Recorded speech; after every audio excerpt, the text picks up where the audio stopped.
day for day Brinda Loina Vishinga Loina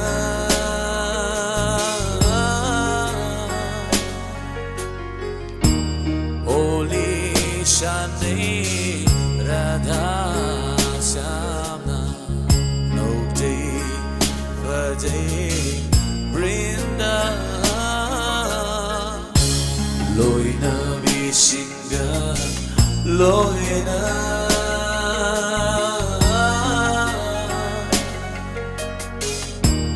Holy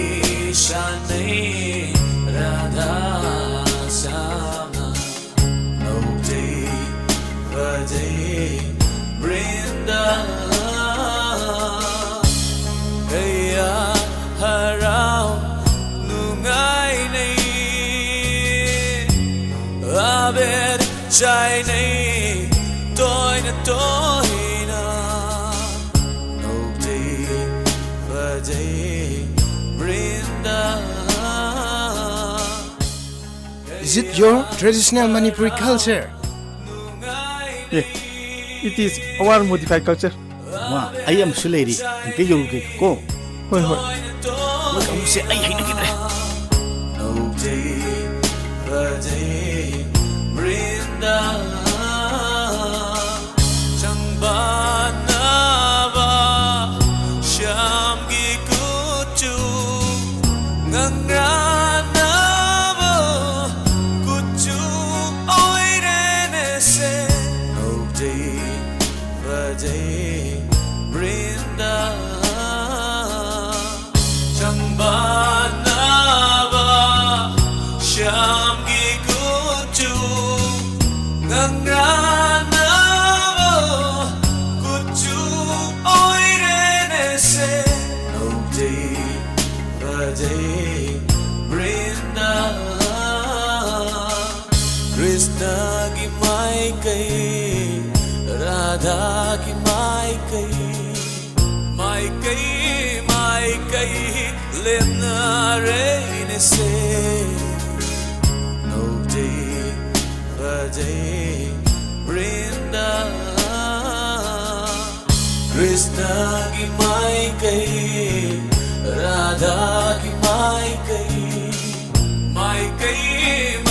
kai Lemna reine se No day for day Brinda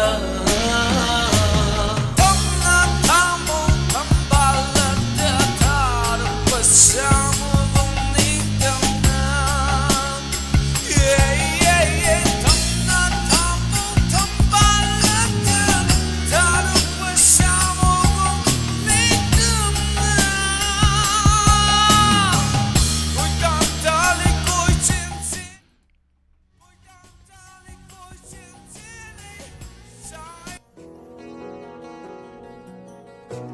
Ahan mamakta nga sige lantok sariba entertainment program kanana ngami yang nasi.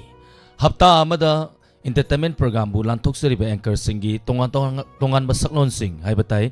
matam sang na nupi gi saktam olini gi saktam langkraba matungda mathang na muk mathang hay batay miyoy ba si nungti gi sumiyang jala di yang ningakti maramaduna mathen hong badawna akoy su khara hongtok hongjin tawjaraga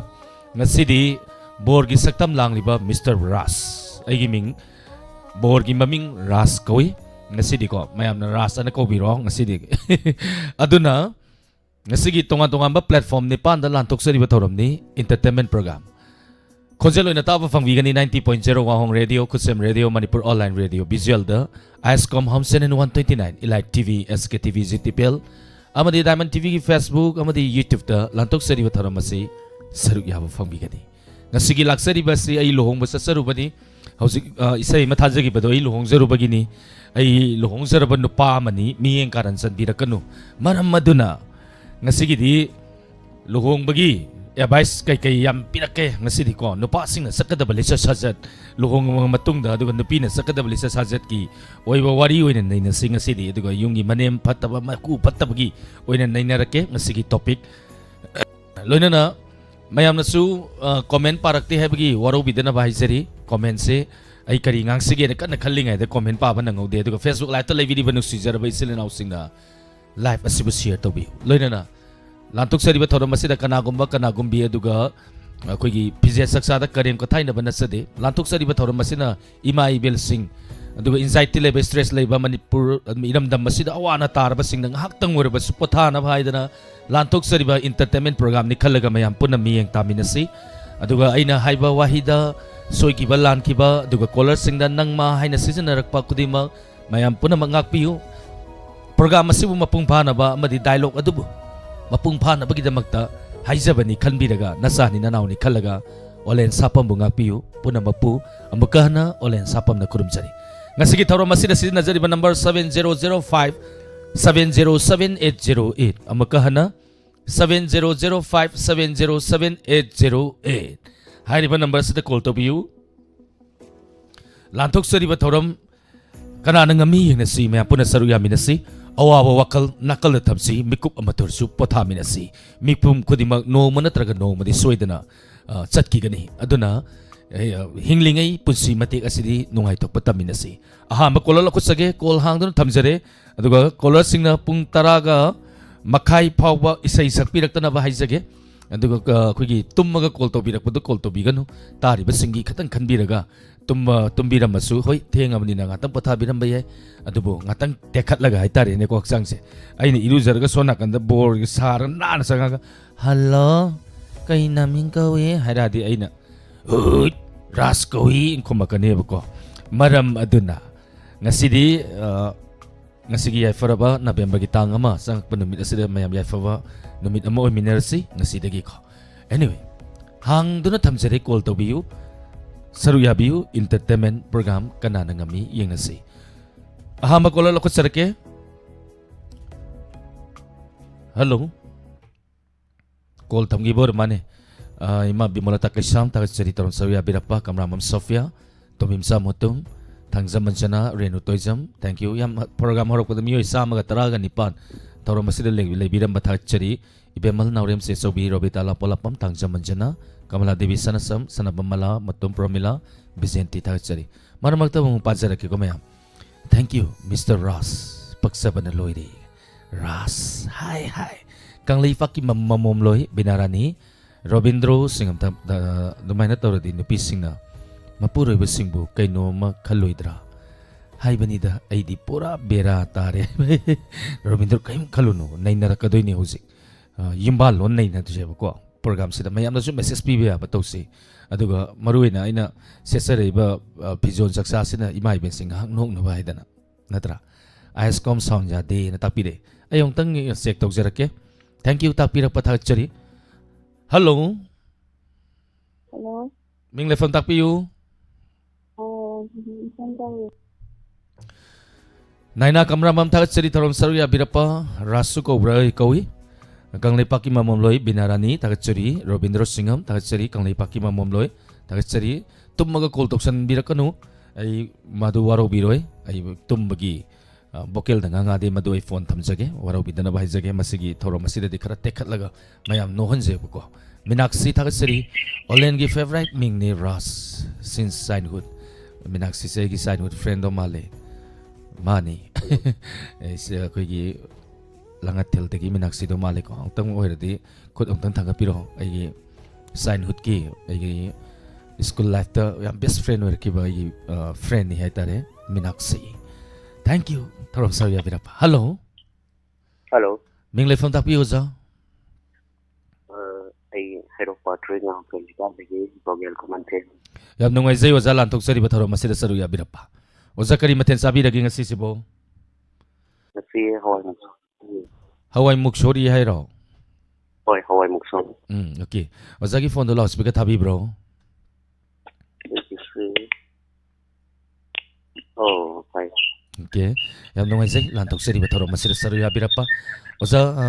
kari urpi gani ngasi entertainment program kana ngami yeng nasida hello kari urpi gani oza hello Tazare oza kari urpi gani Call tat kre program se ai ji lang ke tau ba ꯑꯗꯨꯒꯅꯦ ꯑꯃꯨꯛ ꯁꯨꯃꯥꯏꯅꯅꯦ ꯑꯩꯁꯦ ꯑꯃꯨꯛ ꯍꯜꯂꯟꯕ ꯕꯤꯠꯁꯦ ꯑꯗꯨꯗꯅꯤꯅꯦ dialogue ꯇꯧꯐꯝ ꯂꯥꯛꯐꯝ ꯈꯪꯗ꯭ꯔꯦ dialogue ꯂꯣꯏ ꯀꯥꯎꯔꯛꯏꯁꯦ hello hello Hello, ꯃꯤꯡ ꯂꯩꯐꯝ ꯇꯥꯛꯄꯤꯌꯨ Linh Thời Sanu. ꯌꯥꯝ ꯅꯨꯡꯉꯥꯏꯖꯩ ꯏꯆꯜ ꯂꯥꯟꯊꯣꯛꯆꯔꯤꯕ ꯊꯧꯔꯝ ꯑꯁꯤꯗ ꯁꯔꯨꯛ ꯌꯥꯕꯤꯔꯛꯄ ꯀꯔꯤ ꯃꯊꯦꯜ ꯆꯥꯕꯤꯔꯒꯦ Ngasi đi Hawaii thật vui nè thả. ꯏꯆꯜ ꯐꯣꯟ ꯂꯥꯎꯠ ꯁ꯭ꯄꯤꯀꯔ ꯊꯥꯕꯤꯕ꯭ꯔꯣ Thả đi. ꯏꯆꯟ ꯍꯣꯁꯄꯤꯇꯥꯜ ꯆꯠꯇꯦ ꯉꯁꯤ ꯁꯨꯇꯤ ꯂꯩꯕꯤꯕ꯭ꯔꯥ Này Okay. sạch đi. ꯑꯗꯣ ꯀꯔꯤ ꯎꯠꯄꯤꯒꯅꯤ ꯂꯥꯟꯊꯣꯛꯆꯔꯤꯕ ꯊꯧꯔꯝ ꯑꯁꯤꯗ Ngasi đi board khana ba hậu ghé tao này. ꯕꯣꯔ ꯈꯟꯅꯕ ꯍꯧꯒꯗꯧꯕ ꯂꯩꯕ꯭ꯔꯥ ꯍꯧꯔꯣ ꯑꯗꯨꯅꯅꯤ ꯀꯅꯥꯅ ꯉꯝꯃꯤ ꯌꯦꯡꯅꯁꯤꯅ ꯊꯣꯛꯂꯛꯏꯁꯦ ꯍꯧꯔꯣꯅꯦ Hỏi.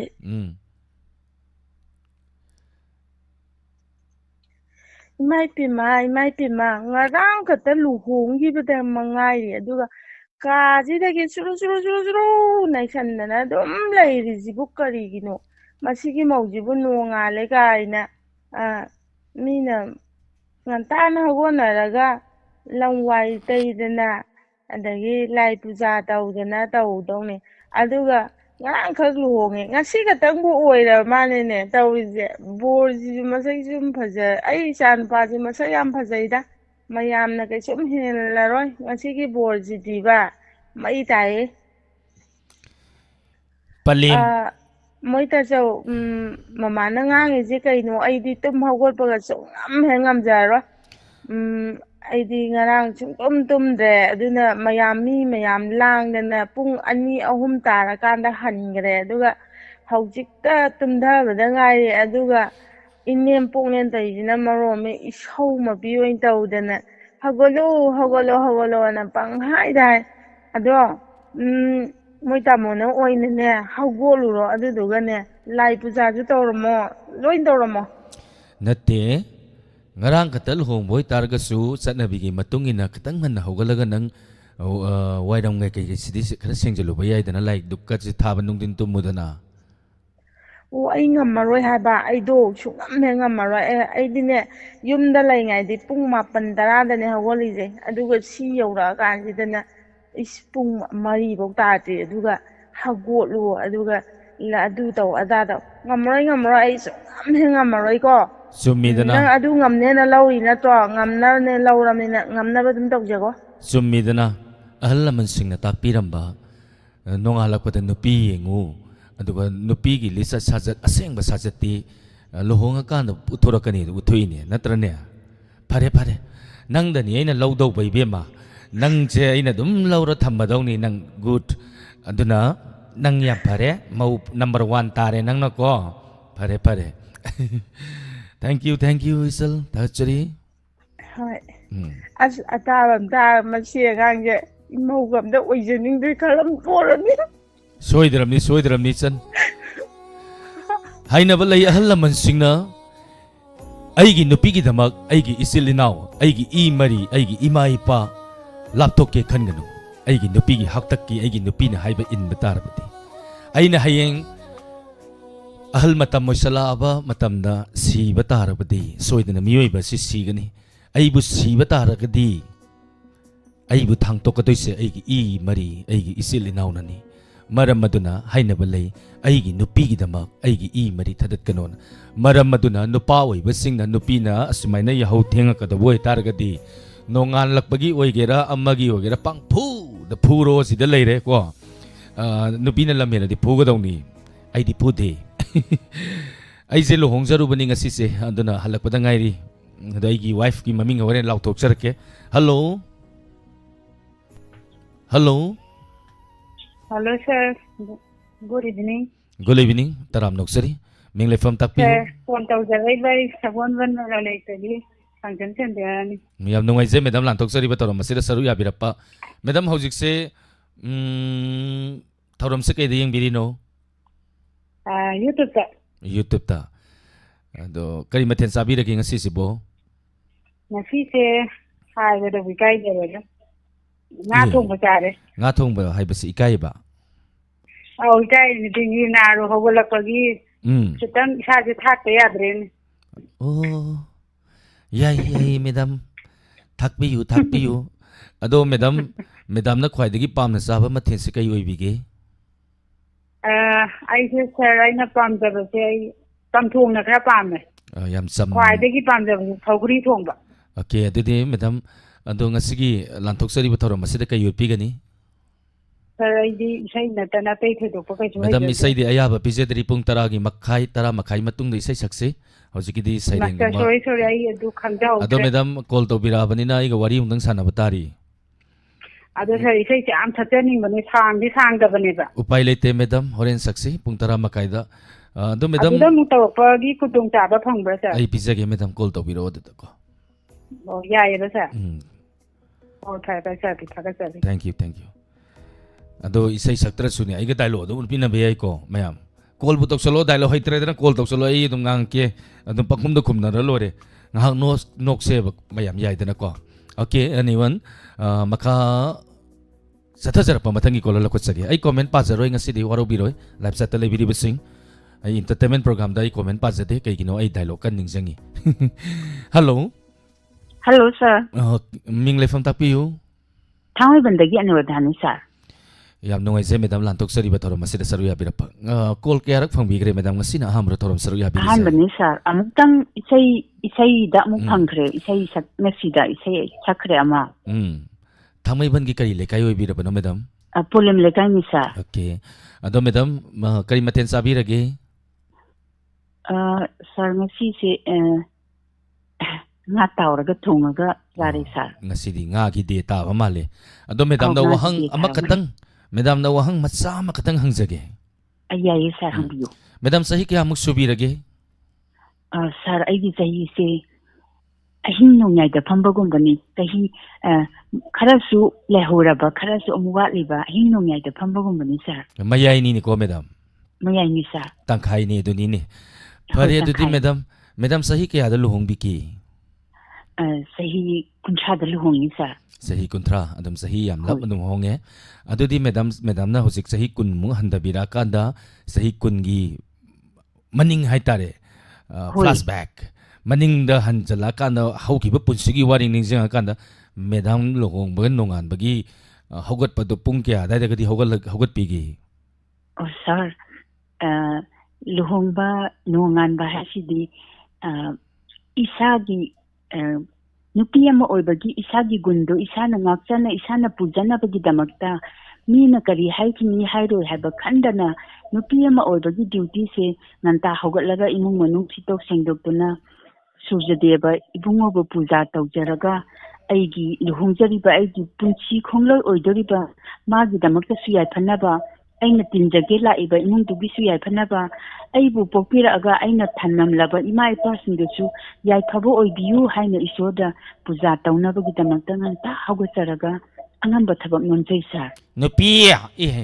theke taw ye nupi nang yai nang good very good mau tai nang ai je ta theke tawrakpa thangje yorpa gane ai sa nupi na junga si hangami sidala me ai sa nupi na olini saroidra inga sidi olini saro rasa doini bor sa doini na haiba adu yai aduna madam kai utpi gani lantok sari ba thoram asida isai yaji haibani sering amtang pajage hobirasi madam aigi sering si wahong radio da sum program se sum tajabadagi nungai badagi wahong radio da oina dedicate tawjarage nang lakpada basanta lakle haiba sering amtang pajage hobirasi madam nang lakpada basanta lakle thamoi leikol su le saptam le yening tha isai su sakning le basanta gi mapau su tamning le khui tharuraba laina su tekhalak le laisil na khumjeluraba wakhal su hangdok le laisil gi pomai malang ba ma su chiro le boining lui chekla gi saisak su nokna ri boining lui tingjau sing su that le boining ning lure lambi loira boining lure lambi su khalluba su leite nang lakani isik huluraba punchi ahingsida khallude amuk basanta lakani matam na pubi khaba thauna su nauna phangjaren hak thaki ari anau langdai sida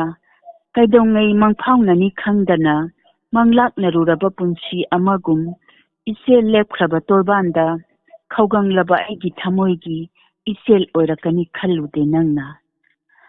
ꯂꯩꯁꯜ ꯆꯥꯗꯕ ꯋꯥꯍꯩꯒꯤ ꯄꯔꯦꯡꯅ ꯇꯝꯖꯒꯦ ꯅꯐꯝꯗ ꯅꯨꯡꯁꯤ ꯈꯨꯗꯣꯜ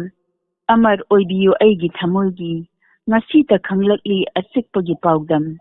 ꯄꯨꯟꯁꯤꯗ ꯂꯩꯔꯝꯕ ꯑꯋꯥꯠꯄ ꯄꯨꯝꯅꯃꯛ ꯅꯪ ꯂꯥꯛꯄꯗ ꯂꯩꯇ꯭ꯔꯦ ꯑꯋꯥꯠꯄ ꯄꯨꯟꯁꯤꯒꯤ ꯂꯩꯕꯤꯌꯨ ꯂꯥꯞꯅ ꯅꯛꯅ ꯃꯨꯜꯍꯧꯔꯕꯅꯤ ꯑꯩꯒꯤ ꯂꯥꯏꯕꯛꯅ ꯅꯣꯡꯗꯝꯕꯗꯒꯤ ꯅꯪꯅ ꯑꯩꯒꯤ ꯌꯦꯅꯤꯡꯊꯥ ꯑꯣꯏꯅꯕ ꯅꯪ ꯂꯥꯛꯄꯗ ꯕꯁꯟꯇ ꯄꯨꯔꯛꯂꯦ ꯅꯪ ꯂꯥꯛꯄꯗ ꯕꯁꯟꯇ ꯂꯥꯛꯂꯦ ꯂꯣꯏꯖꯔꯦ ꯁꯥꯔ ꯊꯦꯡꯛ ꯌꯨ ꯃꯦꯗꯝ ꯌꯥꯝ ꯐꯖꯕ ꯁꯩꯔꯦꯡꯅꯤ ꯌꯥꯝ ꯐꯖꯅ ꯈꯨꯗꯣꯜ ꯇꯝꯕꯤꯔꯛꯈ꯭ꯔꯦ ꯃꯦꯗꯝ ꯊꯥꯒꯠꯆꯔꯤ ꯊꯧꯔꯝ ꯁꯔꯨꯛ ꯌꯥꯕꯤꯔꯛꯇꯅ ꯊꯧꯔꯝ ꯑꯁꯤꯕꯨ ꯃꯄꯨꯡ ꯐꯥꯍꯟꯕꯤꯔꯝꯕ ꯊꯦꯡꯛ ꯌꯨ ꯊꯥꯒꯠꯆꯔꯤ ꯁꯥꯔ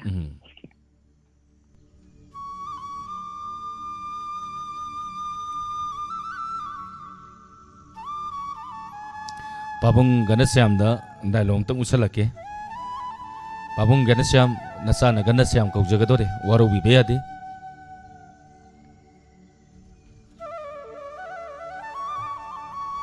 ꯒꯅꯁ꯭ꯌꯥꯝ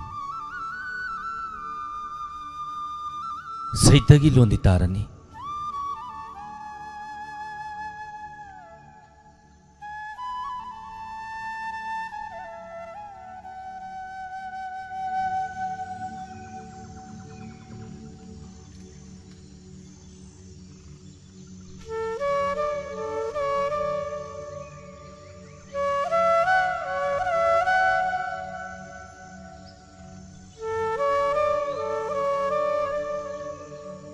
ꯒꯅꯁ꯭ꯌꯥꯝ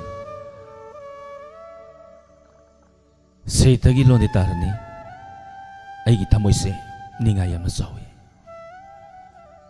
ꯊꯃꯣꯏꯅ ꯑꯃ ꯍꯥꯏ ꯋꯥꯈꯜꯅ ꯑꯃ ꯈꯜꯂꯤ ꯕꯤꯙꯤꯅ ꯑꯃ ꯇꯝꯃꯤ ꯑꯗꯨꯕꯨ ꯑꯩꯅ ꯈꯨꯗꯨꯝ ꯆꯟꯕꯗꯤ ꯑꯃꯠꯇ ꯉꯝꯗꯦ ꯒꯅꯁ꯭ꯌꯥꯝ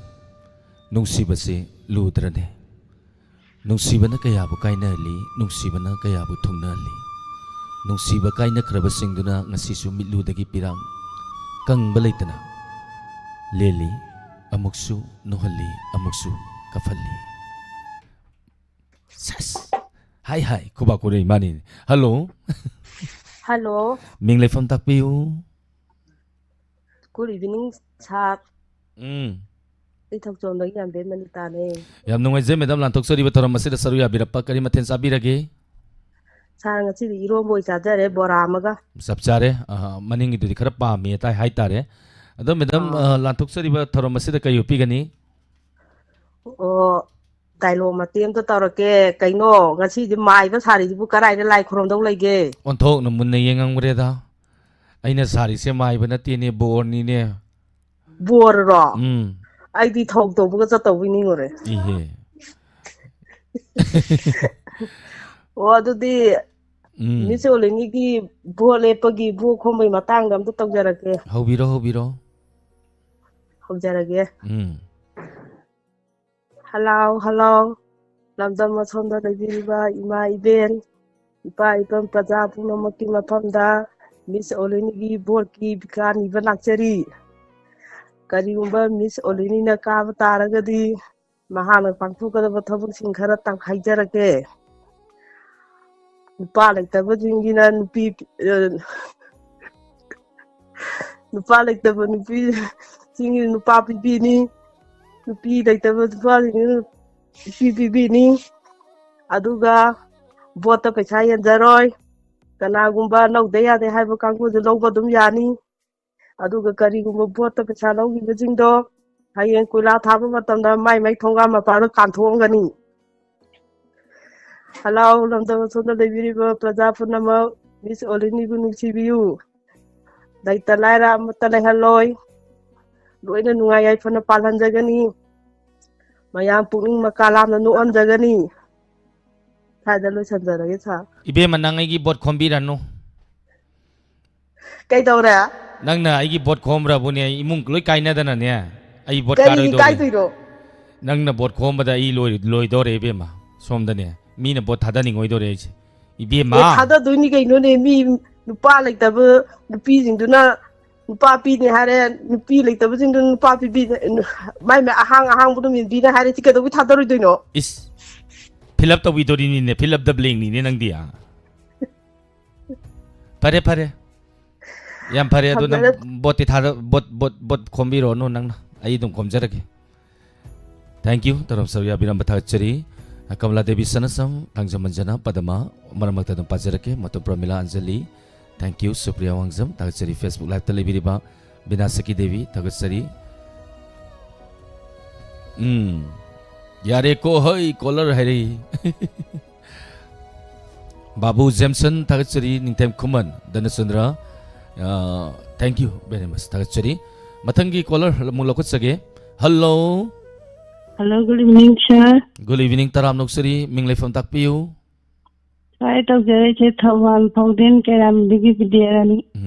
Yamnungai Zaise, Bidiarani, Lantoksari Bataram, Masida Saruya Birapa. Isekai Maten Sabiragi? Hangam to Mamaga Kango, Magatadi. Maten Suha, Mamasabire. The Lantoksari Bataram, Masida Kayupigani? Sir, dialogue to Jagato. How we receive them? Oh, Jima, Kadai the Lake Jima. Nanai, on the Topiro Mapanda. Karino Mujibon the Kobunga, but Tadishibo. Oh, Jima. Kana, no Mapanda Kowishibo. Oh, Tule, Kanano. Oh, Jima, I hang me. Nanao can be trouble. Laurum Daikan, and then ina putayan ta na thiba logra matung na tumina leiba ka thubi bu ji bu ya bra ni chi ma be manang ngoi de ai di khangu da taw bani ko ina shi phamu de phida le shi da phamu kai no khang gi shi nang chi mane mapan sung thu la khidre thana gi ba matam ju ne hen to re kamai taw ji hai noi chi ma ibe masumai tawbani nacha nupido kana na leibadudane aije mapan thopa ngamdraba kari oina nai no ni chima sangdibe maksini haba doctor na test mayam tawre kari hai no khangge laina ko hai yadre na doctor na chima kayang kuirage na jibo hapta ni phari be Karamai Toduna Kang Ibi Magi Pashadu Shune Shinge Toram Madonna San Pila Modulo in Jacredo Ado Ichimana High Jumper Tabu Naiba now she's in a tan him take a Naibi or the Nazano Pija Parakan and Nepara Pijaragi. Ishim had to Yabra ne Hanagi Bodoban, the work should never Yabrava. She got a cutting Nagi, Lorum Daikanda. We Machumi. Now, Highwayam, Nachumiko. Ado, Nasano Pijikana, Nale Bagidane, Nangu Pasha, Piget or Madaloid, Changre, Kaito Jahanoni. Ishima, if you were none like the later and then Ishima Gishing one day. Now the Panda Bataredo. I am knowing a time. Thank you, Ise. Yang pasana kudul tambira kre. Yang pasaba dialogue ni. Thank you very much. Thoram Saruya biram dana. Thank you, sir. Thank you. Sidi karan nokpo watori program se. Aduna ay lipstick sangjalu na padoy kang di ko. Adubu. Hai. Thoram Saruya biriba puna magputak chari. Nasigilantok sariba. Thoram entertainment program kana nga miying na si. Hariba Thoram si Saruya bira patachari. Mayam na ise nupi sum saba duga ise transgender malak pa hitare. Aduna isu nupa ni haidana ang tang taktok taba yarak taba maram aduna ay nupa ni kangalay ni. My name is Ras. Hai Ras Safa. Olin dagi on torok pa. Olini dagi mu olen on torok pa. Anati Ras. Teo Raje Olini Hajali ni Tarik Layman Tarik Layma ma Langbam Robita Lapolapam Matum Promila Zitchalam Tachari Facebook Live si share iwat walida Masidi ay saudo lang kadore bo sidi Facebook Live lady basing se ay saw lang tringay da yam na si yang kay gumata sonsi lipstick ting asay dagi sang bamale ꯂꯤꯞꯁꯇꯤꯛꯁꯦ ꯁꯪꯗ꯭ꯔꯤ ꯈꯔ ꯁꯪꯉꯛꯄꯅꯤ ꯃꯤꯅꯥꯛꯁꯤ ꯍꯥꯏꯗꯤ ꯕꯣꯔꯒꯤ ꯑꯣꯏꯕ ꯀꯦꯔꯕꯅꯤꯅ ꯈꯔ ꯉꯥꯡꯂꯞ ꯂꯩꯍꯟꯗ꯭ꯔꯗꯤ ꯌꯥꯗ꯭ꯔꯦꯕꯀꯣ ꯔꯥꯁꯤ ꯂꯩꯍꯜꯂꯤꯅꯤ ꯍꯥꯏꯇꯥꯔꯦꯅꯦ ꯃꯔꯝ ꯑꯗꯨꯅ ꯏꯁ ꯀꯅꯥꯅꯣ ꯁꯤꯗ ꯔꯣꯁꯤꯡꯁꯤꯅ ꯑꯥꯏ ꯂꯚ ꯌꯨꯅꯤ ꯅꯨꯄꯥꯅ ꯅꯨꯄꯥꯗ ꯑꯥꯏ ꯂꯚ ꯌꯨ ꯍꯥꯏꯕ ꯌꯥꯗꯦ ꯔꯣꯁꯤꯡ ꯁꯦꯔꯥꯟ ꯇꯨꯔꯥꯟ ꯇꯧꯅꯨ ꯀꯣ ꯅꯨꯄꯥꯅ ꯅꯨꯄꯥꯗ ꯑꯥꯏ ꯂꯚ ꯌꯨ ꯍꯥꯏꯖꯜꯂꯛꯑꯗꯤ ꯑꯩꯗꯤ ꯏꯁ ꯑꯗꯨ ꯑꯣꯏꯔꯗꯤ ꯑꯣꯂꯤꯅꯤꯅ ꯈꯨꯝ ꯇꯥꯔꯦ I love you too hello Hello? ꯃꯤꯡ ꯂꯩꯐꯝ ꯇꯥꯛꯄꯤꯌꯨ Yaipok Toptagi Chandrena Ibema. ꯌꯥꯝ ꯅꯨꯡꯉꯥꯏꯖꯩ ꯂꯥꯟꯊꯣꯛꯆꯔꯤꯕ ꯊꯧꯔꯝ ꯑꯁꯤ ꯁꯔꯨꯛ ꯌꯥꯕꯤꯔꯛꯄ ꯀꯔꯤ ꯃꯊꯦꯜ ꯆꯥꯕꯤꯈ꯭ꯔꯒꯦ ꯉꯁꯤ ꯁꯤꯕꯣ ꯏꯃꯥ Hangam Thongba. ꯑꯗꯣ ꯂꯥꯟꯊꯣꯛꯆꯔꯤꯕ ꯊꯧꯔꯝ ꯑꯁꯤꯗ ꯀꯔꯤ ꯎꯠꯄꯤꯒꯅꯤ ꯎꯠꯄꯤꯌꯨ Isay Sakpa Yagabo. ꯏꯁꯩ ꯁꯛꯄ ꯌꯥꯗ꯭ꯔꯤ ꯏꯃꯥ ꯄꯨꯡ 10:30ꯗꯩ ꯁꯛꯁꯤ ꯏꯁꯩ After the phone, we are one pang in the Kamai Tong, so you don't fire out. ꯑꯩ ꯉꯁꯥꯏꯗꯩ ꯍꯧꯕꯗꯩ ꯑꯗꯨꯝ ꯍꯥꯏꯖꯈ꯭ꯔꯦ ꯏꯃꯥ I Taza Hogdra. ꯃꯔꯛꯇ ꯑꯃꯨꯛ ꯀꯣꯜ ꯇ꯭ꯔꯥꯏ ꯇꯧꯁꯟꯕꯤꯔꯣ ꯏꯃꯥ ꯏꯁꯩ ꯌꯥꯔꯀꯥꯟꯗ ꯄꯨꯡ 10:30ꯗꯒꯤꯀꯣ ꯊꯦꯡꯛ ꯌꯨ ꯏꯃꯥ ꯊꯥꯒꯠꯆꯔꯤ ꯊꯧꯔꯝ ꯁꯔꯨꯛ ꯌꯥꯕꯤꯔꯝꯕ ꯑꯃꯨꯛꯀ ꯂꯥꯎꯊꯣꯛꯆꯔꯤ ꯏꯁꯩ ꯁꯛꯄꯒꯤ ꯑꯌꯥꯕ ꯄꯤꯖꯗ꯭ꯔꯤ ꯏꯁꯩ ꯁꯛꯄꯒꯤ ꯑꯌꯥꯕꯁꯤ ꯑꯩꯈꯣꯏꯒꯤ ꯄꯨꯡ 10:30 ꯈꯔ ꯍꯦꯜꯂꯛ ꯑꯗꯥꯏꯗ ꯑꯩ ꯑꯗꯨꯝ ꯍꯥꯏꯖꯔꯛꯀꯦ ꯏꯁꯩ ꯑꯃ ꯁꯛꯂꯛꯀꯦ ꯄꯨꯡ 10:30 ꯇꯥꯔꯛꯄ ꯑꯗꯥꯏꯗ ꯑꯗꯨꯒꯤ ꯃꯇꯨꯡ ꯇꯥꯔꯛꯄꯗ ꯑꯗꯨꯝ ꯃꯌꯥꯝ ꯏꯁꯩ ꯁꯛꯁꯤ ꯂꯣꯏꯅꯅ ꯂꯥꯟꯊꯣꯛꯆꯔꯤꯕ ꯊꯧꯔꯝ ꯑꯁꯤꯗ ꯃꯌꯥꯝꯗ ꯃꯦꯁꯦꯖ ꯄꯤꯕ ꯌꯥꯕ ꯑꯗꯨꯝ ꯇꯧꯁꯤ ꯎꯠꯁꯤ ꯑꯗꯨꯒ ꯃꯌꯥꯝꯁꯨ ꯉꯥꯛꯇꯪ ꯅꯣꯛꯁꯤ ꯍꯥꯏꯇꯥꯔꯦꯅꯦꯀꯣ ꯀꯅꯥꯅꯣ ꯍꯜꯂꯣ Hello? ꯃꯤꯡ ꯂꯩꯐꯝ ꯇꯥꯛꯄꯤꯌꯨ Dakungdagi Gudabati. ꯂꯥꯎꯠ ꯁ꯭ꯄꯤꯀꯔꯗ ꯉꯥꯛꯇꯪ ꯃꯨꯊꯠꯄꯤꯌꯨ ꯃꯦꯗꯥꯝ Laskar Thadi. ꯃꯦꯗꯥꯝꯒꯤꯁꯤ ꯆꯐꯨ ꯃꯅꯨꯡꯗꯩ ꯋꯥ ꯉꯥꯡꯉꯛꯄ ꯃꯈꯣꯟꯒ ꯆꯞ ꯃꯥꯟꯅꯔꯦ ꯑꯗꯨ ꯀꯔꯤ ꯃꯊꯦꯜ ꯆꯥꯕꯤꯔꯒꯦ Santhongama. Adigi Lobangkha Mapanga. Badamga Mangaure. Amasiyum Sare. ꯐꯔꯦ ꯌꯥꯝ ꯍꯥꯎꯕ ꯃꯊꯦꯜ ꯑꯃ ꯆꯥꯕꯤꯔꯦ ꯑꯗꯨ ꯂꯥꯟꯊꯣꯛꯆꯔꯤꯕ ꯊꯧꯔꯝ ꯑꯁꯤꯗ ꯀꯔꯤ ꯎꯠꯄꯤꯒꯅꯤ ꯑꯩꯁꯦ ꯔꯥꯁꯀꯤ ꯕꯣꯔꯗꯨꯒ ꯑꯝꯇ ꯈꯟꯅꯒꯦ ꯇꯧꯕꯅꯤ ꯕꯣꯔꯒ ꯈꯟꯅꯖꯦ ꯍꯥꯏꯔꯣ ꯍꯧꯔꯣ ꯍꯜꯂꯦ ꯑꯝꯇ ꯁꯦꯝꯕꯤꯌꯨ ꯍꯧꯔꯣ ꯍꯜꯂꯣ ꯍꯧꯔꯣ ꯍꯧꯔꯒꯦ ꯑꯣ ꯕꯣꯔ ꯔꯥꯁ ꯅꯪꯕꯨ ꯀꯥꯏꯅꯥꯗꯕꯨ ꯃꯁꯛ ꯐꯖꯕ꯭ꯔꯣ ꯊꯤꯕ꯭ꯔꯣ ꯊꯤꯔꯝꯗꯧ ꯃꯥꯜꯂꯤꯗ ꯑꯩ ꯂꯧ ꯅꯨꯄꯤꯅꯤ ꯀꯨꯁꯤꯅꯤ ꯑꯣ ꯑꯗꯨꯅꯗꯤ ꯅꯨꯄꯤꯅ ꯉꯝꯃꯦ ꯍꯥꯏꯕꯁꯤ ꯅꯪ ꯇꯥꯛꯂꯦꯕꯀꯣ ꯀꯔꯤꯅꯣ ꯍꯥꯏꯁꯤꯕꯣ ꯅꯨꯄꯤ ꯃꯁꯛ ꯐꯖꯕ ꯐꯖꯗꯕ ꯍꯪꯉꯦ ꯑꯩ ꯅꯨꯄꯤꯅꯤ ꯑꯩꯅ ꯂꯧꯕꯅꯤ ꯀꯨꯁꯤꯅꯤ ꯍꯥꯏꯔꯒ ꯑꯩ ꯅꯨꯄꯤ ꯉꯝꯃꯤ ꯍꯥꯏꯁꯦ ꯀꯔꯤꯅ ꯄꯔꯃꯥꯟ ꯄꯤꯗꯧꯔꯤ ꯍꯅꯨꯕꯤ ꯅꯨꯄꯤ ꯃꯁꯛ ꯐꯖꯩ ꯐꯖꯗꯦ ꯍꯥꯏꯕ ꯌꯥꯗꯩꯗꯣ ꯀꯩꯒꯤꯅꯣ ꯍꯥꯏꯕ ꯑꯩꯈꯣꯏꯗꯤ ꯌꯥꯝ ꯂꯤꯛꯄ ꯑꯣ ꯌꯥꯝ ꯗꯤꯁꯇꯔꯕ ꯑꯣꯏꯔꯦ ꯅꯪꯁꯤꯀꯣ ꯏꯁ ꯀꯂꯛ ꯈꯝꯕꯪꯒ꯭ꯔꯖꯥꯠꯅꯤ ꯌꯨꯝꯗꯩ ꯃꯄꯥꯟ ꯊꯣꯛꯍꯟꯗꯦ ꯑꯩꯈꯣꯏꯗꯤ ꯀꯩꯊꯦꯜꯕꯨ ꯑꯩꯅ ꯀꯥꯏ ꯑꯣ ꯎꯄꯨ ꯃꯅꯨꯡꯗ ꯁꯣ ꯂꯣꯜꯂ ꯊꯝꯃꯣ ꯃꯗꯨ ꯑꯩ ꯀꯨꯁꯤꯅꯦꯃꯤ ꯑꯣ ꯑꯗꯨꯗꯤ ꯆꯥꯛꯀꯗꯣ ꯆꯐꯨ ꯀꯩꯅꯣꯗꯨꯗ ꯎꯄꯨ ꯃꯅꯨꯡꯗ ꯏꯟꯁꯤꯜꯂꯣ ꯏꯟꯖꯟꯒ꯭ꯔꯗꯧꯅꯤ ꯀꯩꯗꯧꯔꯗꯣꯏꯅꯣ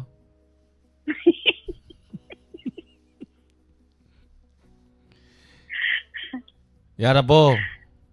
ꯑꯣ ꯀꯩꯅꯥꯗꯕꯨ ꯀꯔꯤ ꯂꯝꯗꯒꯤꯅꯣ ꯋꯥꯡꯖꯤꯡꯗꯩꯅꯦ ꯋꯥꯡꯖꯤꯡꯗꯩꯔꯣ ꯑꯣ ꯑꯗꯨꯗꯤ ꯃꯁꯛ ꯐꯖꯔꯝꯒꯅꯤ ꯑꯁ ꯈꯨꯐꯖꯝꯅꯤ ꯑꯣ ꯃꯥꯜꯂꯦ ꯕꯣꯔꯁꯨ ꯃꯁꯛ ꯐꯖꯕꯅꯤꯅ ꯀꯩꯅꯥꯁꯨ ꯃꯁꯛ ꯐꯖꯔꯝꯒꯅꯤ ꯈꯨꯐꯖꯝꯅꯤ ꯑꯣ ꯅꯨꯡꯉꯥꯏꯅ ꯄꯥꯜꯂꯣꯀꯣ ꯄꯥꯜꯂꯒꯦꯀꯣ ꯍꯣꯏ ꯅꯨꯡꯉꯥꯏꯔꯣ ꯊꯝꯖꯔꯒꯦ ꯐꯔꯦ ꯊꯦꯡꯛ ꯌꯨ ꯏꯃꯥ ꯊꯥꯒꯠꯆꯔꯤ ꯋꯥꯔꯤ ꯅꯨꯡꯉꯥꯏꯔꯤ ꯋꯥꯔꯤꯅꯤꯗ ꯏꯃꯥꯁꯤꯡꯒ ꯉꯝꯅꯕꯤꯅꯤ ꯍꯥꯏꯇꯥꯔꯦꯅꯦ ꯑꯩꯁꯨ ꯉꯝꯅꯕꯤꯅꯤꯅ ꯏꯃꯥꯅ ꯉꯥꯡꯉꯩꯗꯨꯒꯤ ꯑꯜꯇꯔꯅꯦꯇꯤꯞꯇ ꯍꯥꯏꯇꯥꯔꯦ ꯑꯗꯨꯝ ꯑꯣꯟꯊꯣꯛꯑ ꯈꯨꯝꯃꯛꯄꯅꯤꯗ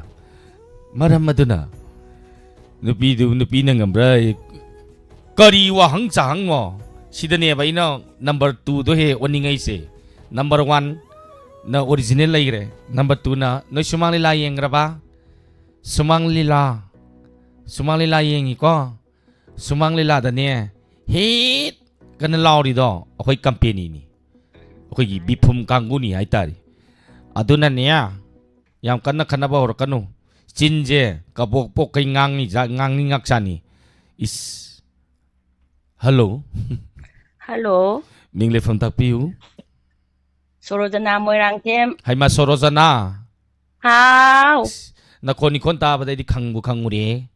ꯍꯦ ꯌꯥꯝ ꯋꯥꯏꯀꯣ ngasi isau gi rang lang chalakan u bo ni kaina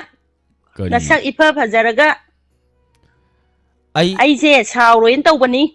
ai yang wagra jani hinjang sem ba chalu bagi isim ai na kari lan gi bagino isau ga lang ai to na o lan ba lan da ba tu o bora je khara thotana nawdana ingdana layo khatli ni nupi gaino singin ba dong tong toy do kaino khatning ba khatli ni gaino khat pa yaroi o ayon da halli dong ta halalakano adu di yaro ai na tin ya awen kira adu di o adu kari utoy no ma hauda sidi kainon he o adu o isim ngasi je hai biu hayeng chakau bagini na ni hinjang sem ba chapa halak ta ngai ri ba yupa jem su ngai bani adu call tawba matam da minute kun muk leiraga yorani je na haire ba adu ai yora ba matung da amuk tawba da smoi di photo ga naw khai da na delete hekta muk khai da na loire akhoi ga yaw de ka se hinjang sem mi do kai khangdre ba hojik se mayam hojik nundang tumba ya ga da yaroidra bo ai bo noi hayeng sakau bagi hingjang na pise muri ro hojik de legi do hoi halak ta ngai ri ye akoi hingjang di kari da pira ka dauri ma whatsapp thar ka doi sidi kai no photo ka pa ka tharo photo ka pa ga ju tharakani WhatsApp ta su tharakani ado ai diam tin da bam di lai re ba haima kari ai pien na Sir James da ko mai teng no mami do por o hai ho dre ba as ad photo ka pa thara lo re kai no hoi adu ne en khali se thara ge si loi bagai to ka por ge tharo yam nungai adu na bordo kitang ing ta po ingo hai ro tang ingo ado ai ngasi inging di ku pha jam ni he ado ing na ba jimi priest gi brap um ta poro im kitang sasang ge kitang ing da bre o balap na di kana roi ye bungo kari na phani phado ba se plaster na plaster nap sal lo hai ro chin je adu di ai na ngangi wa si da kana na ngang doi ba hai ma ai na hai ba di moina nangwanda nupi masak phajai phajadi hai du moigi nupi ro adu na troi na khumi du bo mane ba adui wane da thank you madam hayeng simi kya moi bidoi no da legi se bo thamgre tamna baga nang hodre madam se ai di ngasi di program maming sigi oina kana na ngami yeng na se abani collar am ta na ngamaloi ai bung ngam do collar am da tholong tangang na silo sa da khumak ke hello icecom se sound ya da ba mali icecom da mi yeng ta bi ba sing na yaw bi da gadi live chat ta aduga adum gi laikai gi icecom gi keno le bi da gadi ong tang pau phau bi icecom da sound ya dre haidana moi gi se keno sing da haibata line gi mi sing da ong tang pau bi na ba ning sing jage hello hello bingle pham tak piu Pickup tagi diki taram noksari taram sawi abira pa madam tum basang bira bo tat kare lalin to na sem thak sari padama asayin biyum nam indu nam jit salam thank you kamramam sofia ise thak sari binarani thank you gurudev okram thak sari taram sawi abira pa facebook live television basing hawizam priya thak sari bimol ningombam robi thak sari thank you aingonda yam lei hojiki ne do ine do zaro bi da chu keno do yam hori mane te no ten kari hai ba ten nong man bi hai bra ha sab oza sab bir mai bam kang le paki mai mum loi tak chari kari ma ming kau ge ai haira ge ai gi mai darling gi ma ming haira ge ko mayam se mai darling gi ma ming taning man ai na nungsi lojari ba ai gi thawai mak ni khalli ba kai na ma ming hairo ye ngatang pai bi go ko mahak na no ai sunoi ba mahak na kape ai su kape ba punsigi satminari ba punsigi lambi da hingna bagi lambi satmin gaduri ne haidana ina ngasi lawzeru ba wangjing dagi laisam dinogi masa nupi masak matau pasabi isan kawi ai tare ai nupi se ai lohong mu halak pada ngai ri moi saksa le re me na yare thenge la ai program lei saslo ara pula bani aduna my wife ki maming Bizenti bala isan aduna mathang caller mu lokal age hello hello ming le pham tak piu aneli sing tham thaban ke ban Anjali konda leiriro hꯧꯖꯤꯛꯁꯦ imung changabo Imung changa ST ta ai hayang imphal koiruge na. imphal koiruge ni sti tai bako okay adu kai mathe sabi krage Kangsoi venjar. asamba masabi re yam pare ado kayut pi doino Anjali Hekta ngam thokna raji kaina. yai Dialog ta ke. yai ai adu nei pa mi je hojing asidi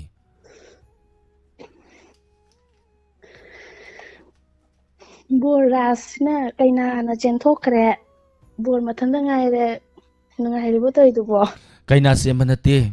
aina Lo le ra. yumda nang leiramo ai hore halagi harga thamambani ai hojik wa hone de program tawri ba Ya rồi da du chenthokra ga haijen na no da. chende yumda lei Chenthokre na wa lang na ga. ihe wari ji nungai roi dorida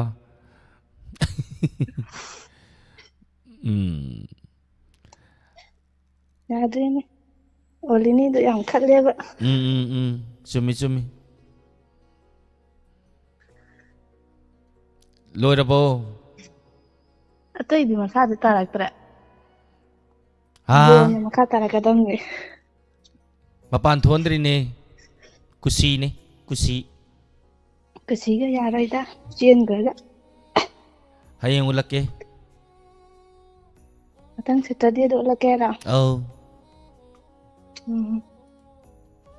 Thamaurage do ti. pare Godzilla Kasi labot dream. wari mamu maka samda jarake nupi ga nupa ga dialogue ni pundoi se nupi ga nupa ga dialogue punbam ga tang ucharake mayam taminasi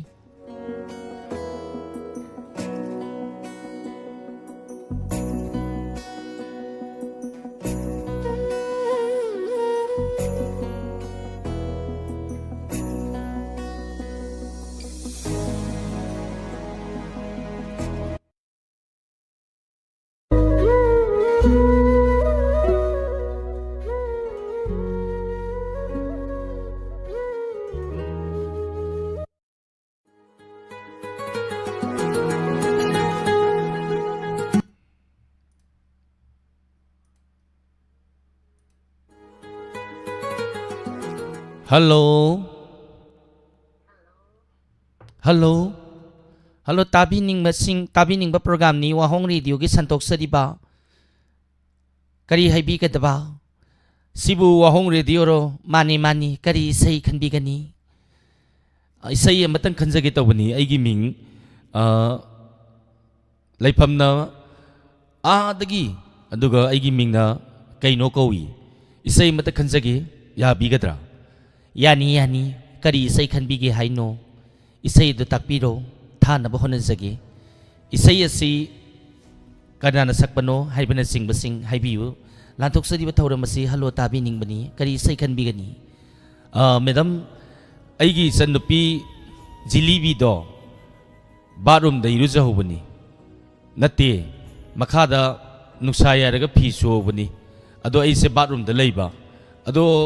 Madam hoigi lantok sariba thoramasi aigi sal nupi do taramgadra taramgani ye 90.0 wahong radio di kon da phamna maira sangda maya paithokpa ngammi do aduga nya kon da phamna long na tabasu ngammi do nupi singse phamung de isai ingai da sendan chaba nupi su yaurabani kang makha dagi tuminna call torokpasu yawi do saru marak tagi ne isai salak pada ina lin chekani na tantoki basu yawani na niya nangin na san nupi do phi sura suso ita na taramgani adudi madam isai James haiguru jamna sakpa isai anauba hantaki nandani gi mayekta sakhiba isai adu amtang thabiyu aduga madam hoigi lantok sariba thoram masi tabiram magani hairak taragadi aigi san nupi do aigi mathaki tulugi ising se yadre aduna tulugi ising je amtang thagat piro na hai karino nangna sanupi da pakon sibairo nangna sida kari ba isai khanjal ise ha karino isai do kudol tamakya taro na sanupi ya ibe mai sanupi jilibi nangna bung iru jari bathroom da ising thagaloye isai tharakya taro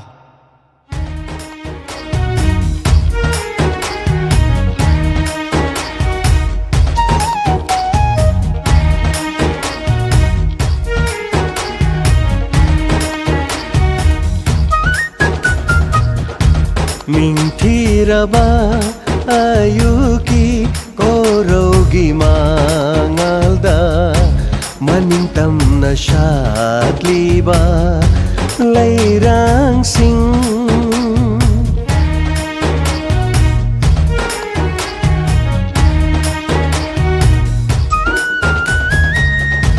ꯅꯤꯡꯊꯤꯔꯕ ꯑꯌꯨꯛꯀꯤ ꯀꯣꯔꯧꯒꯤ ꯃꯉꯥꯜꯗ ꯃꯅꯤꯡ ꯇꯝꯅ ꯁꯥꯠꯂꯤꯕ ꯂꯩꯔꯥꯡꯁꯤꯡ ꯌꯦꯡꯂꯨꯔꯒ ꯊꯃꯣꯏ ꯑꯁꯦ ꯂꯥꯡꯇꯛꯅꯍꯜꯂꯤ ꯅꯤꯡꯁꯤꯡꯍꯜꯂꯤ ꯇꯝꯍꯧꯔꯕꯤ ꯃꯍꯥꯛꯄꯨ ꯅꯆꯟꯅꯨꯄꯤꯗꯣ ꯏꯁꯤꯡ ꯊꯥꯔꯛꯑꯕ꯭ꯔꯥ? ꯊꯥꯔꯦ ꯊꯥꯔꯦ ꯏꯆꯦꯝꯁꯤ ꯍꯣꯏꯒꯤ 90.0 ꯋꯥꯍꯣꯡ ꯔꯦꯗꯤꯑꯣꯒꯤ ꯊꯧꯔꯝ ꯑꯁꯤꯅ ꯑꯩꯒꯤ ꯕꯥꯠꯔꯨꯝꯗ ꯏꯁꯤꯡ ꯌꯥꯎꯗꯕꯗꯨ ꯑꯩꯒꯤ ꯏꯆꯟꯅꯨꯄꯤ ꯐꯤ ꯁꯨꯔꯤꯕꯗꯨꯅ ꯇꯥꯔꯝꯗꯅ ꯏꯁꯤꯡ ꯊꯥꯔꯛꯑꯦ ꯃꯔꯝ ꯑꯗꯨꯅ ꯃꯊꯪꯒꯤ ꯀꯣꯂꯔ ꯂꯧꯈꯠꯆꯒꯦ ꯍꯜꯂꯣ ꯍꯜꯂꯣ ꯃꯤꯡ ꯂꯩꯐꯝ ꯇꯥꯛꯄꯤꯌꯨ ꯏꯔꯦꯡꯕꯟ ꯃꯈꯥ ꯂꯩꯀꯥꯏꯗꯒꯤ ꯌꯨꯝꯅꯥꯝ ꯊꯣꯏꯕꯤ ꯃꯦꯗꯥꯝꯒꯤ ꯐꯣꯟꯗ ꯂꯥꯎꯠ ꯁ꯭ꯄꯤꯀꯔ ꯊꯥꯕꯤꯔꯒꯗꯤ ꯉꯥꯛꯇꯪ ꯃꯨꯊꯠꯄꯤꯌꯨ ꯃꯦꯗꯥꯝ ꯂꯥꯎꯠ ꯁ꯭ꯄꯤꯀꯔ ꯊꯥꯗꯦ ꯔꯦꯗꯤꯑꯣ ꯊꯥꯕ ꯔꯦꯗꯤꯑꯣꯗꯣ ꯉꯥꯛꯇꯪ ꯃꯨꯊꯠꯇ꯭ꯔꯗꯤ ꯀꯃꯥꯏꯅ ꯄꯥꯎ ꯐꯥꯎꯅ ꯇꯧꯔꯤ ꯑꯥꯎ ꯃꯨꯊꯠꯆꯔꯒꯦ ꯀꯔꯤꯒꯤꯅꯣ ꯅꯣꯐꯦꯠ ꯅꯣꯐꯦꯠ ꯇꯧꯔꯒ ꯑꯣꯂꯦꯟ ꯅꯠꯇꯦ ꯔꯥꯖꯅ ꯕꯣꯔ ꯑꯣꯏꯔꯛꯄꯁꯤꯗ ꯀꯩꯒꯤꯅꯣ ꯅꯣꯐꯦꯠ ꯅꯣꯐꯦꯠ ꯇꯧꯔꯤꯗꯨꯅ ꯅꯣꯛꯐꯦꯠꯁꯦ ꯑꯝꯇ ꯉꯁꯤꯗꯤ ꯄꯦꯟꯅ ꯅꯣꯛꯑꯒꯦ ꯑꯝꯇ ꯀꯣꯜ ꯐꯪꯕꯅ ꯂꯥꯏ ꯈꯣꯝꯕꯅꯤ ꯉꯁꯤꯗꯤ ꯂꯥꯏ ꯑꯃ ꯆꯥꯜꯂ ꯃꯥꯅ ꯄꯦꯟꯅ ꯅꯣꯛ ꯇꯧꯔꯒꯅ ꯑꯃꯨꯛꯇꯪ ꯅꯣꯛꯄ ꯌꯥꯔꯦ ꯇꯣꯟꯗꯥꯡꯀꯨ ꯏ ꯍꯥ ꯍꯥ ꯍꯥ ꯍꯥ ꯌꯥꯝ ꯐꯔꯦ ꯑꯗꯨ ꯃꯦꯗꯥꯝ ꯀꯔꯤ ꯎꯠꯄꯤꯒꯅꯤ ꯑꯣ ꯀꯔꯤ ꯀꯔꯤꯅꯣ ꯃꯌꯥꯝꯁꯨ ꯄꯪꯎꯠꯇ ꯎꯅꯩ ꯑꯩꯁꯨ ꯋꯥꯈꯜꯗꯒꯤ ꯍꯥꯏꯐꯦꯠ ꯐꯥꯎꯔꯛꯄ ꯑꯅꯤꯡꯕ ꯑꯝꯇꯪ ꯗꯥꯏꯂꯣꯛ ꯑꯣꯏ ꯀꯩ ꯃꯇꯦꯛ ꯃꯆꯥ ꯑꯝꯇꯪ ꯇꯧꯖꯔꯛꯀꯦ ꯍꯧꯕꯤꯔꯣ ꯇꯧꯖꯔꯒꯦ ꯑꯩꯈꯣꯏ ꯇꯥꯃꯣ ꯑꯩꯅ ꯆꯥꯛꯀꯧꯕ ꯆꯠꯅꯕꯅ ꯁꯦꯟ ꯊꯝꯕꯗꯨꯕꯨ ꯅꯪꯅ ꯁꯦꯟꯗꯣ ꯄꯠ ꯂꯩꯔꯝꯗꯦ ꯗꯤꯋꯥꯂꯤꯗ ꯂꯣꯏ ꯊꯥꯗꯣꯏꯅꯦ ꯑꯩꯗꯤ ꯆꯥꯛꯀꯧꯕ ꯍꯌꯦꯡ ꯆꯠꯊꯣꯛꯏꯕ ꯀꯩꯅꯣ ꯇꯧꯔꯤꯁꯤꯕꯣ ꯑꯩꯁꯨ ꯗꯥꯎ ꯌꯥꯒꯗ꯭ꯔꯅ ꯌꯦꯡꯉꯨꯕꯅꯤ ꯌꯥꯗ꯭ꯔꯦ ꯃꯥꯡꯊꯣꯛꯈ꯭ꯔꯦ ꯂꯣꯏꯅꯃꯛ ꯑꯗꯨꯅ ꯀꯨꯝꯁꯤꯗꯤ ꯇꯣꯛꯑꯣ ꯆꯥꯛꯀꯧꯕꯗꯣ ꯅꯣꯡꯃꯩ ꯆꯠꯂꯣ ꯀꯔꯤꯅꯣ ꯅꯪꯅ ꯍꯥꯏꯁꯤꯕꯣ ꯆꯍꯤ ꯑꯃꯒꯤ ꯃꯅꯨꯡꯗ ꯑꯝꯇ ꯊꯣꯛꯂꯛꯄꯁꯤꯗꯤ ꯄꯤꯕꯁꯨ ꯑꯗꯨꯒ ꯏꯄꯥꯛꯀꯟꯅ ꯇꯥꯜꯂꯒ ꯂꯝ ꯃꯔꯛꯇ ꯑꯩꯅ ꯆꯥꯛꯅꯕꯅ ꯏꯆꯥꯋꯣ ꯑꯁꯥꯡꯕ ꯃꯥꯏ ꯄꯥꯟꯅꯅꯕꯅ ꯂꯥꯟꯖꯗꯦ ꯑꯗꯨꯒ ꯅꯪꯅ ꯂꯣꯏꯅ ꯊꯝꯕ ꯌꯥꯔꯣꯏ ꯌꯥꯝ ꯊꯨꯅ ꯄꯩꯁꯥꯗꯣ ꯄꯨꯊꯣꯔꯛꯏ ꯆꯥꯛꯀꯧꯕ ꯆꯠꯄꯗꯤ ꯌꯥꯔꯣꯏ ꯆꯠꯇꯧꯒꯤ ꯃꯤ ꯃꯌꯥꯝ ꯆꯠꯅꯔꯛꯄꯗ ꯊꯣꯡꯒꯥꯟꯗ ꯌꯦꯡꯗꯅ ꯂꯩꯔꯒ ꯂꯩꯇ꯭ꯔꯗꯤ ꯂꯩꯇ꯭ꯔꯦ ꯃꯥꯡꯈ꯭ꯔꯗꯤ ꯃꯥꯡꯈ꯭ꯔꯦ ꯆꯥꯛꯀꯧꯕꯕꯨ ꯀꯨꯝꯁꯤꯅ ꯂꯣꯏꯕ꯭ꯔꯣ ꯆꯍꯤꯒꯤ ꯑꯗꯨꯝ ꯂꯩꯔꯕꯅꯤ ꯑꯗꯨꯅ ꯃꯊꯪꯒꯤ ꯆꯍꯤ ꯂꯥꯛꯄꯗ ꯆꯠꯂꯣ ꯐꯖꯅ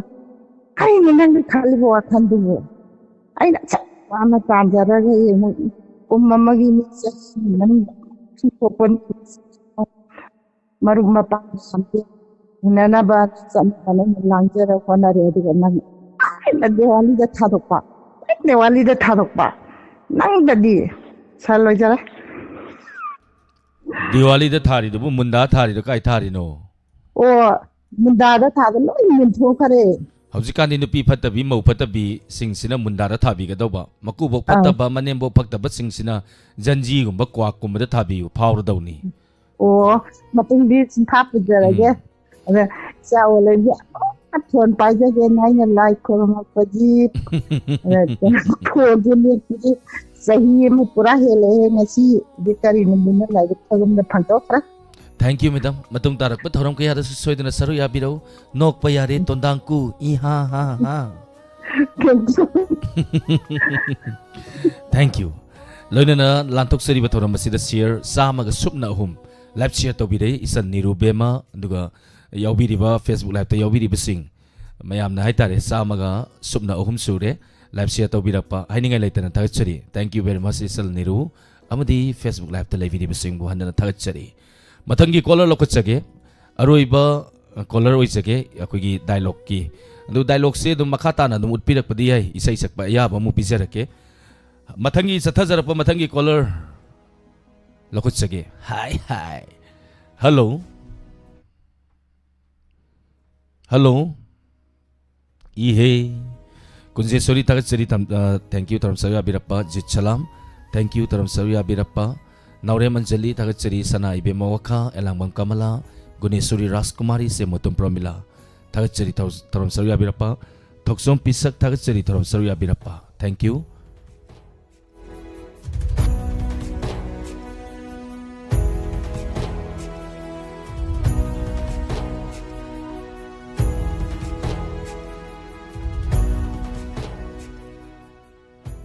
Nauremba Manjali Tagatsari Taram Saria Birappa thank you. Anjali Singtham Nirubema Robita Salam Haubizam Priya Ningtem Kuman Tagatsari Taram Saria Birappa thank you. Bimol Ningombam Asalaima Kanglay Pakima Momloy Tagatsari Maramagtam Pajar Ke Kosabir Maibam Tagatsari Taram Saria Birappa Laishram Taking Anjali Singtham Minaksi Tagatsari Taram Saria Birappa thank you. Minaksi Urkani Sayam Ninjang Yatare Agi sign with friend Nangi Fajava Mai Tongde Tazagum Mangan Lo Sinde Lairangum Lainam Fazinde Masidani Aina Ngariba Ho Ningjang ay tari niko Koy na yam pam na yam talak kiba isay ni Adugo lairaw buda dance am na taro kiba isay mani Ay si lairaw buda uyam de dance ay tataw ba Ado na hello. Hello. Minglay from Tapiyo, madam.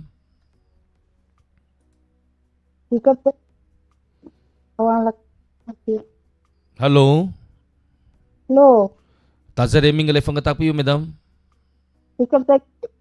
Madam ki phone do loudspeaker tapi lagi ngatang mutat piyo. Som da taba da ya taba na may exaggerate madam patpatat le. Minglay from Tapiyo, madam. Minglay from Tapiyo. Thank you. Taram Saria Birappa kay maten sabi lagi madam. Madam ki phone jam nungai tre. Ang tanga try to si. Thank you. Isay yaurage, isay saksarage ko.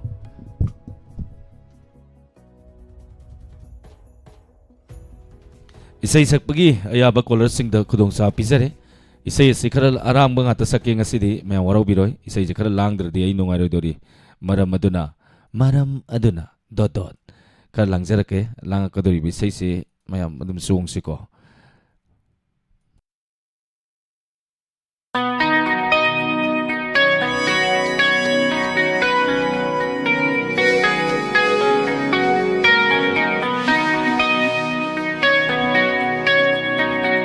Mayam su nom na saruya biu isu nom na das tau jarake.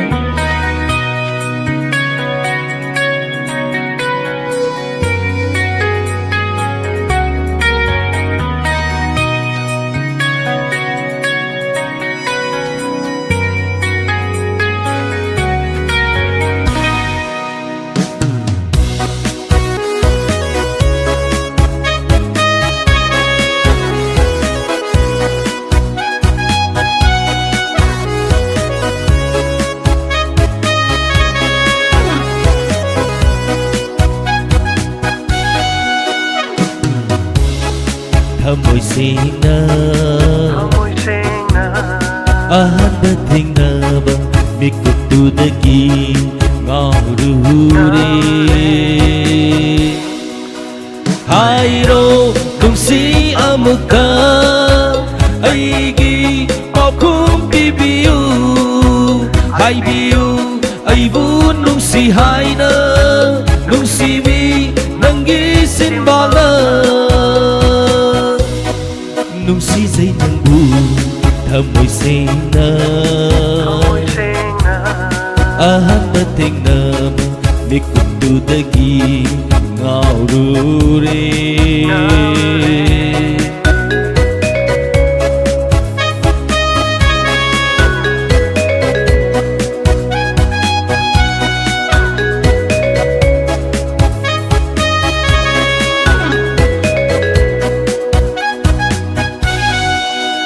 manglan tay bang anida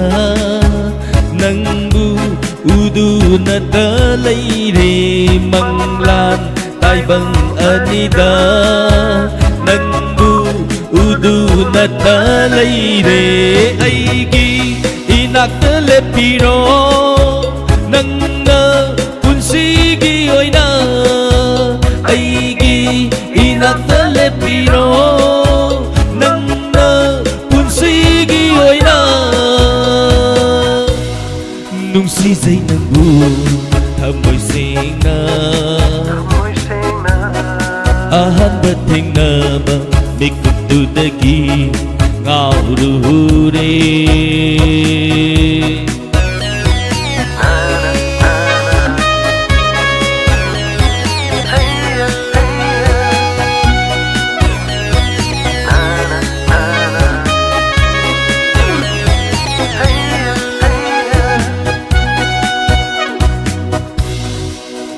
ꯅꯪꯒꯤ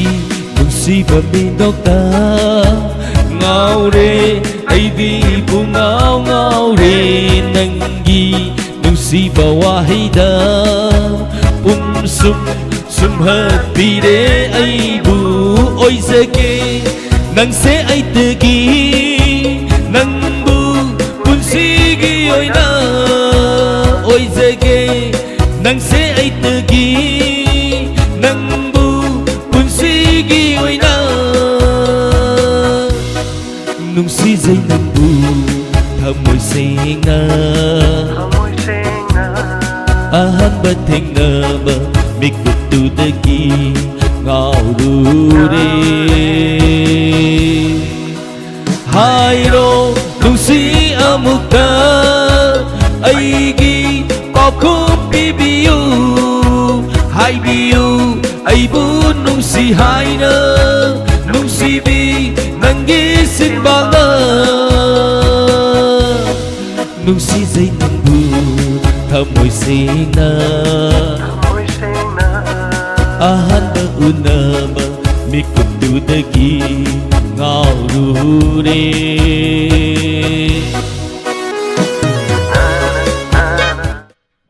Thank you. Taram sawi abiriba me apana mana thaga pirapa ini ngai tana thaga churi makha satha zarapa mathangi kolo lo khusage. Hello.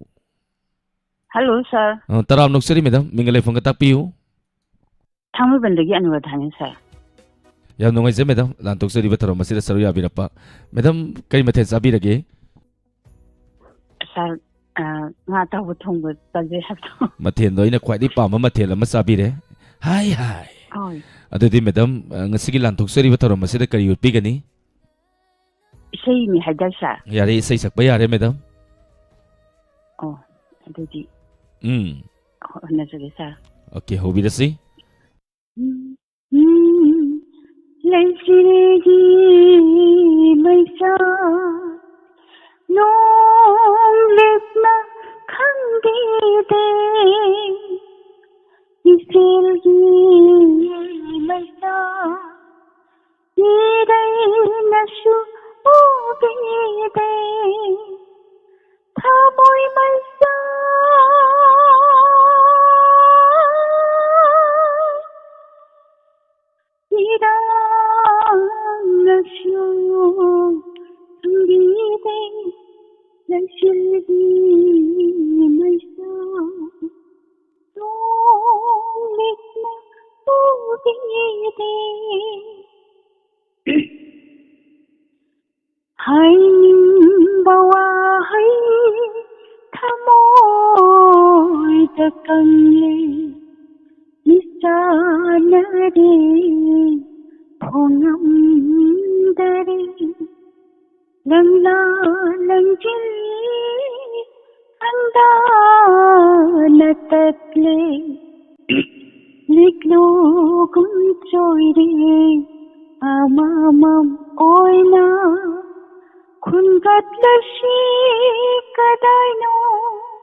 Thank you, madam. Yang pasal kudul tambira kre. Isai se minute ani natragana ahum dege na matam pisade. Waro bibede ngasi ding ahan makai gai program ngamanan gumsi.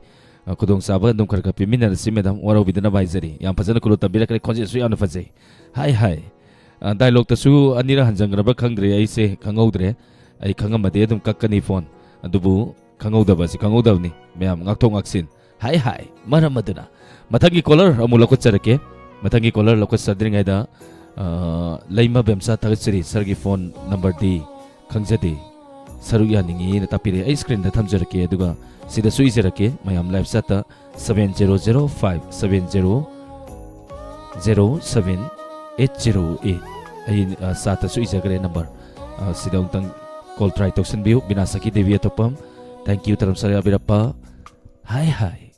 lantuk sari batarom masigi makha sa thajarappa mathangi caller lokot sage kanano mu yaminase hello call anirak try toksen bigum si aduga ngasai sai sakpa yani adum call toksen biro hai ki basing aduna call to birakpadi ya aduga dialogue ut krabasing na saireng isai sapirak tanaba call amuk phangradi phangdabasing da mukudong sa piminase hello hello Ayo, coba batai juga. Saya siapa ya gini ada. Lamam Robita Tagachari Pamuzen Kumar Boyda Tagachari Jit Salam Tagachari hello hello hello Mingle from Takpiu Baik pok tadi manisang kawi sa Mayam nungay zay ma manisang lantok sari bataro masida saruya birapa kay maten sabi lagi nga tungi Ima pamung dalay bidiro Pamung dalay bidiro ima Au pamung lutar Ado ima iga dialogue tang utse Au Okay Haurage arabo ima Horo Palem popi ima Nasa na paham na lauri ba nupi sida ima na suyam na yaning diri si kay gino Gini bungo koyek na marolam phajari ba Hai ma Sag koyek na maroma maong tari ba Karai de luhong doino It hangi ba wa hangi pa khum di pidak tie nupiyo lagi to ye isaw lang paga Ay na sukyam na pam na lauri ba nupi si ima na pam diri si kari gino ba Ay na pam damina makasina ba ngati koyek iba na tro Nupi gi punsibu phagi dauna nupi ani ni hum sum lohong le radi idea koye se lamai da sum uplai tori prize bo Taruk tum thiyo jungo taruk tum imari taruk ni pami je taruk na se ba taw je imana pami ne adu gana sa nupa taruk ta hairor dana idea makatani na idea ama de no lohong mga moy Yaro Pare adudi ay na pam na laura pa nupi ni na ay na pam na laura ba nupi ni na ay gan lairage ima nang asay da lairo ko aduna Thank you ima lantok sorry bataro masay sorry ima kay yurpi gan ima yurpi ro Ima katang king si Yarbo Kay maten thalage ko Hobiro ima mi loy tumning patare Nung rage ko Hobiro Sairalano Nang ginong gringo Kauraglano Thugla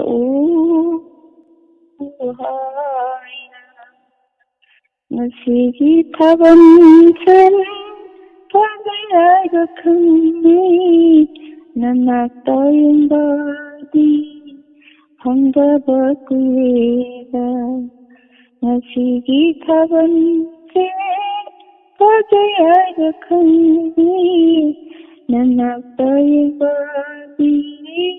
Udaga kuwega Sairalano Thank you ima yam pajana tummaga pajana sakpira kre ise ima tagachuri lantok sari bataro masida saru ya birapa nerubema thangja manjana ahantem susila tagachuri phone tawra haire asuna kanda khangla ngam nadre nokpada aduna nana thokpa tawro yai thokpa dum tawrage aduna matang caller ongtang lakot charake hello sir, good evening. Good evening madam taram noksari mingle phang tak piu madam Sir, I Thogoma Menolek tagi thangjam sandiarani. Thank you taram saru ya birapa madam kari mathen sabi rage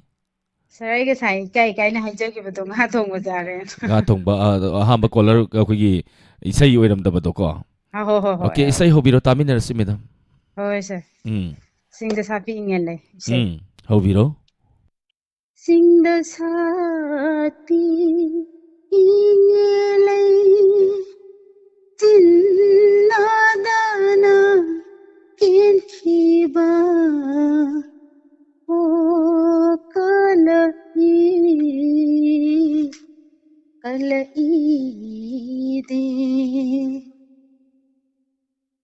aina kenge kende do malang mana umbagi o ken bani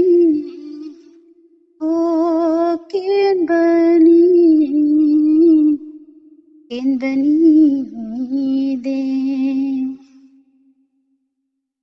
malang ba aisu kaidaude leira na leiko loi bagi o ken bani de Singda sati ingelai jinnadana inkiba o kalai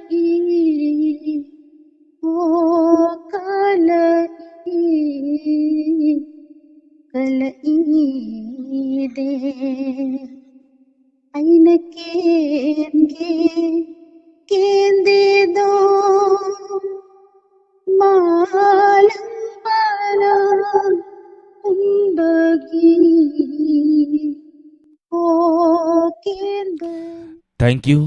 Sing the satpi ingelay sing na dana kin kido ho kin kido Thank you tarom sawiya birapa. Thank you madam. Isay yang pasal kudo tambira kre matung tarakpa tarom kaya ada isay sana si hari ba tarom madeda duga isay full sapi tagat seri tarom sawiya biramba. Lantok sa riba taram masi loisan bagi pungja adam yok salay matam na kanabo sungay di matam bulik na season na si ngasi how kini ngasi sa kriba matam freedom mangan kriba matam second di kata di le palilay ti kata paru bayaru ikanagumba matanaso maram maduna sat liba kong sat liba matam yam lik na season na si punsigi kwai digi maruay ba singlak tagi maruay ba ni matam mangan gumsi aduna ni matam mangan diri na into ising sa di ima event sing noli ni ay tari ni maram maduna Noy yung man ge hayu ui male hayu o ma si male hayu ama hayu adam sani hello mingle phone tak piu Ikap tayo ito din sa madam hawa tum mi dong ta hagot piu duga katang kanang ngang biro mauwi ka na kay to ihe kari ma ming hikap tagi mingdong tanghan biu madam ikap tayo ito yam nungay se madam lantok sa riwa thorom masira saru ya birapa madam kay mathen sabirage ngasi di ngai thong ni kay nga thong hai sida ngai sunga ni madam adu kari urpi gani ay say ka mo sang bang sa tege yam thoron Yawning the lesson story. How we madam, Taminarsi? Lahara waiting, Tagi the Bokuiro. But the tongue success. How we know? Haidang Goida Sana Bahaida Ibu da thôi na hao ba hay đi riêng đầm ba hay da vì đang vui ta cha na ba hay da Ikla paisara pada Onde hande lakpada Ikla ki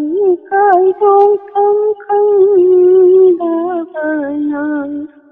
Onde kangau na kiri Adi maja pamudi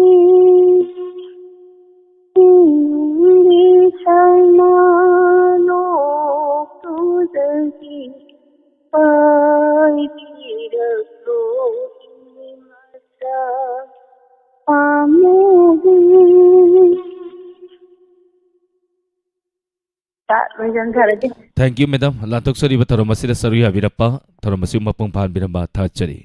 Thank you. Mathang di dum ai kano sarakani nupi dum sarakani ngasi boramu makal makal hai batare mathangi lakadoriba candidate olini ai sesara kadaba parrot green sari fullama sesaraga ano ango mu pakani adugi exposure thole hai tare maramaduna mathangi Saturday mu ngai minasi me apuna mahanan thachari nupa saba sinamu nohon basi katangam de kai gino har kanda nohokpagi dialogue se pak leitaba sir thoram asi kari numita lanthokke aduga phone number adusu amuktang hana lauthokpirappa haibirak-ladi yamna nungai jagani tapide madam ai ahambada thoromgi number lauthok sagre screen da ai hapsaraktabani kaigino hakana thorom si call yam munaba aduna call thorom asi masak khangbasing da hana khudong saba pizage na number hapsadabani 7005707808 ama amukana nixing jage 7005707808 hariba number sida madam call to view lantok sari batorom entertainment program kana nga miyeng na si hariba thorom sida kuigi imai bil sing haktang nok na bahay na tonga masaklon sing nupi saba duga tonga masaklon ni ay na lawjariba duga imai bil sing nok na ba nupi sumsa leba sisu ay nupi sabi malak kitare haydana parak tarak tana haytare niko maram aduna ay nupa hongtang onthok sarakpani nupa ne dong tang takthok sagena mayam ko waro biroy mathangi program Saturday gi pung mapon makai taba matamda lanthok sagani entertainment program Miss Olini gi election gi dama bot khomba lak sagadori noi lakai da ado ngasai ahamba caller man ai gi bot khom gi bidu dia adu madugi nupi doi bot khomman beya pan nupi nate madu pura berani pura keno mani adu di mathangi caller pairage hauba yarabo pairage haurage haurage karino mai sim mutlisina kaidawa yaure mai mutlisina air condition hai bra air kariba yan asi ingna basi mutkrise as pura ka manung sida light lising amuk thanjal laga mai mutkri pura barbat tare aigdi manung do humang saur banina ai thorom loisin bagi ya ba laurak kadore mai lae jimi asina sanari mane seran turan yam tau ye bo lampak ta phajana apak pamada ba phunara di bo hello mingle phone tapiu ai phone tawjai se thanga patu tingtak bule kai gobin kharapon oza gobin kai hagi oza ni ne ngasai dagi lakpa ngai ri se phare oza aina nia oza dialog tang unminasi oza aina nupi na ngamba nupa se kai hai adu maming palagum si yauramadi mu isaulang kani aduna ai adu oiragi nupi na ngamba nupa ko oza na nupi yung tang oi biptari yoji nang de hana re nupa na du ngam le du karino ai jin nupa ni nupi na ngamba nupa sa toiba ado nang ado oza gobin na ne nupi apaubi nupa ngam bisaro dialog horoke haurage ko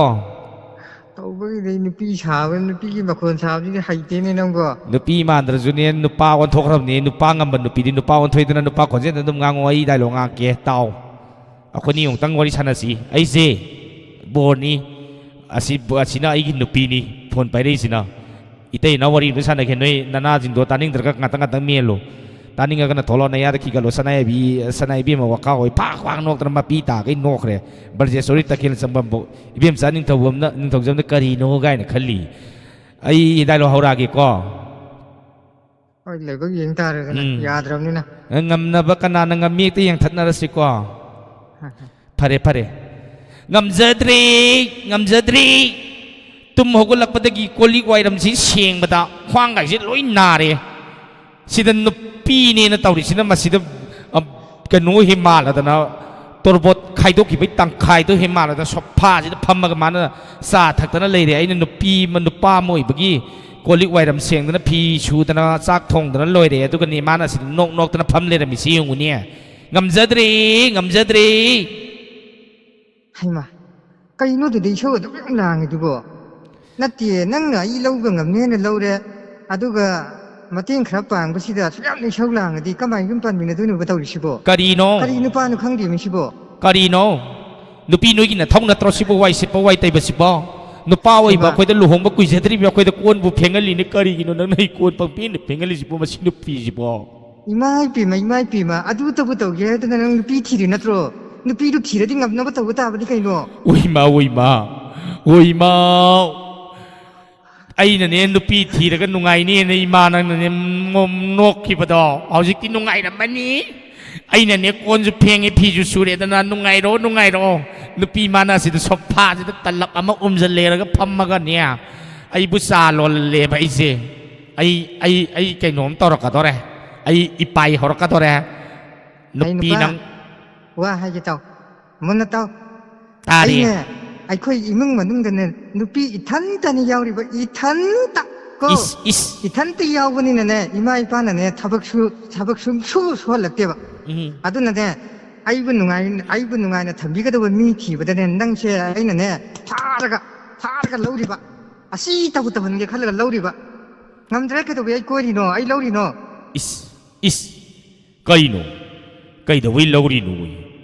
ai gi nupi we ge na lauriba singa phaireng turing lai he khaladi nangi nupi we ge khaladi aina sirakpa pakon lon tokda ba ado mateng pangna ni dana mateng pangna ni dana khoini ai bu kari gi no nang na ai bu wai sumte lisi boy kapning bam yauri mi nam hing sabi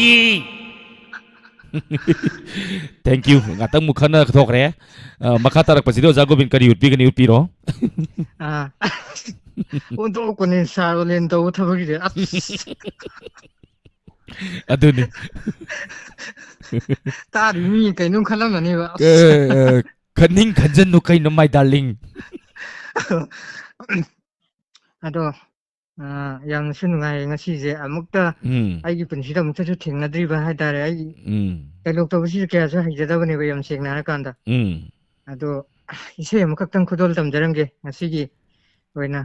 ado ise yamna di sang na di logjar roi maram di kai na da matung da kolar mayam sungai le bani na fast am tra pha badang sing jarange style sa gi horaga okay ise loi phau di sakding bani ado sa na karan tarak pudi gi ise loi phau sakang moi dore oh biro thank you ngasi unariba ai khoi se khangde ai nakari thoklagaba tungi punsina kari oirakani tungi punsina kari oirakani khallu badanu ngan kiba khanghaude ngasi unariba ai khoi se khangde ai nakari thoklagaba wasak amagaloi nana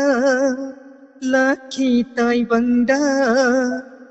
khomlang laman singe panthu khunggulige khande bidina kari amuk tamligaba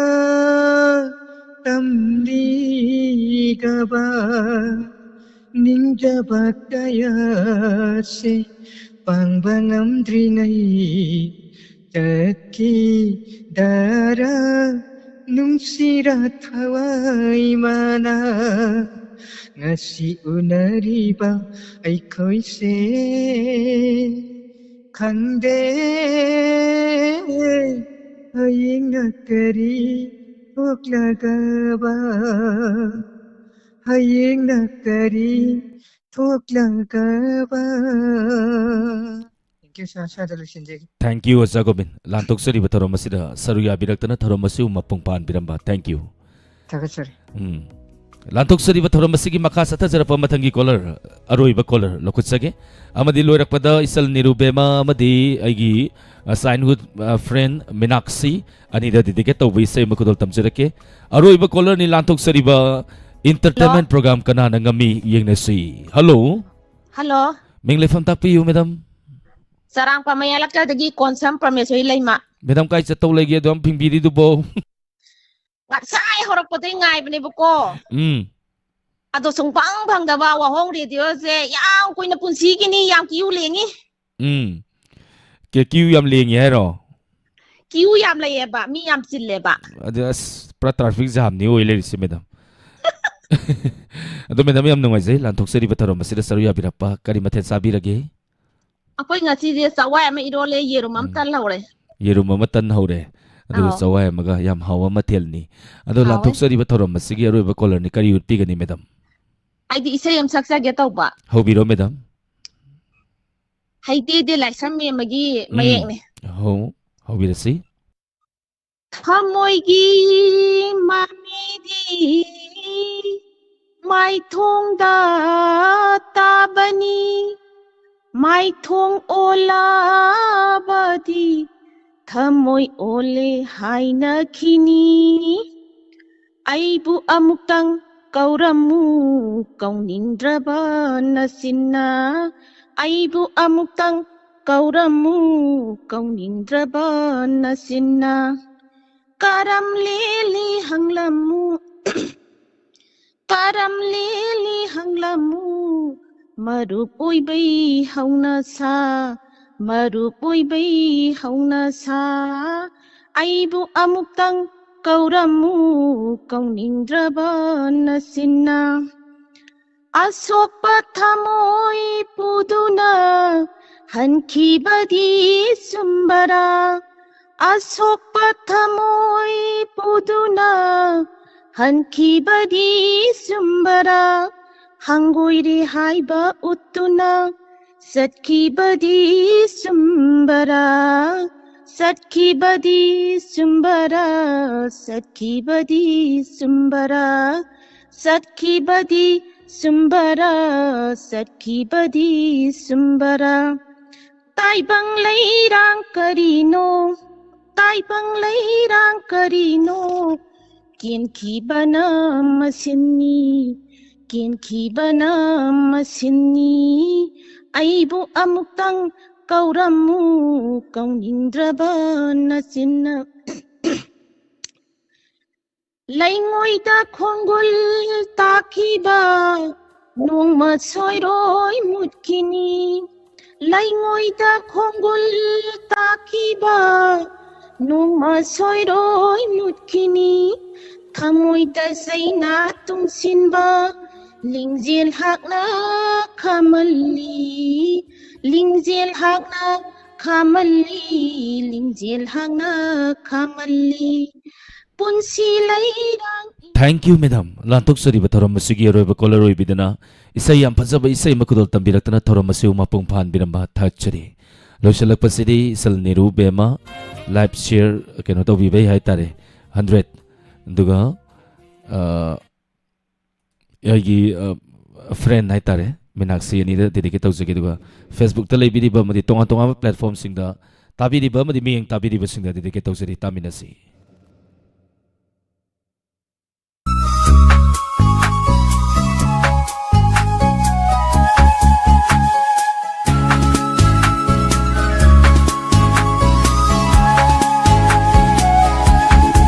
Karidagi hauraki bano nungsiba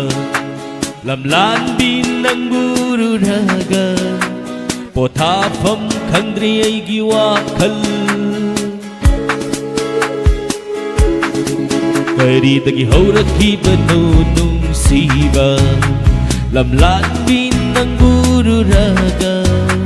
Pothafam khangdri aigi wakhal Masibu Nungsibagi hauna sara thamoida fauragliba nungsibase kauhanbinu haksanga thawaiga khainadrifaw kauhanbinu haksanga thawaiga khainadrifaw la la la la la la la la la la la la la la la La la la la la la la la la la la la la la la la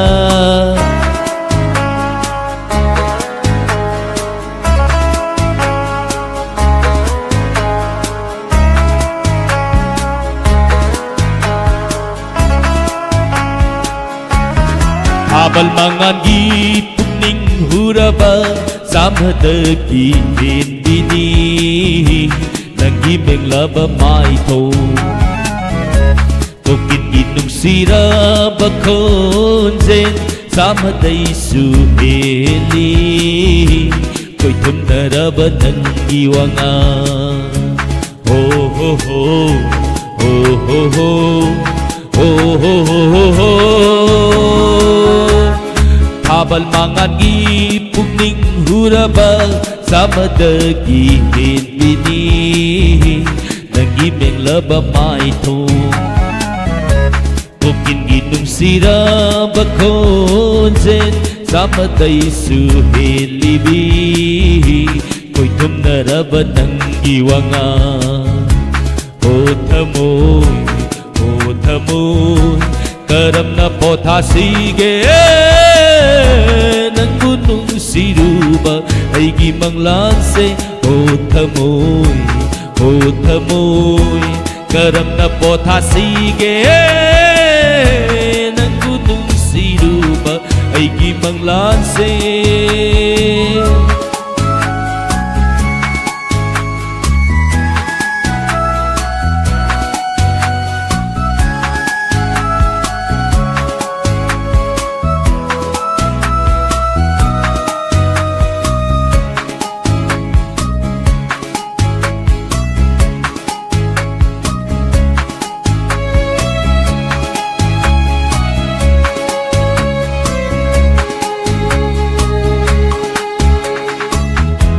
nung đâm vỡ nâng nơ ai bu ngào hân ghê khẩn là bờ ra ô bút ninh cơ đâm nơ bồ thà sĩ ghê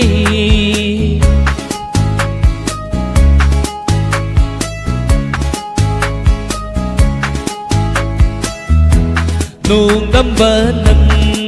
nơ ai bu ngào hân ghê khẩn là bờ ra ô bút ninh karam na potha sige nang na ai kinung si babu khang bidra basu lingli pali ba puna mana sakhi oi na lai ho ra sanu matam pumbada lấy hau ra senu matam pumbada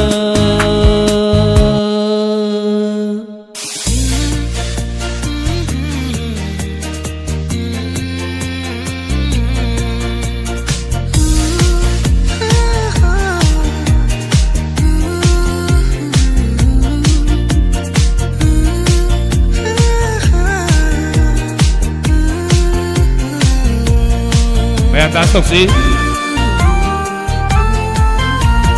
Singi lay sa na heli ne Ying li ma kay bạc say Tâm nghi lay sa suate ko Ying li ma kay badare Singi lay sa na heli ne Ying li ma kay bạc say tâm ghi lay sa suate ko ying li ma kay padare na koi ni gi za koi uraga ai su yau ning le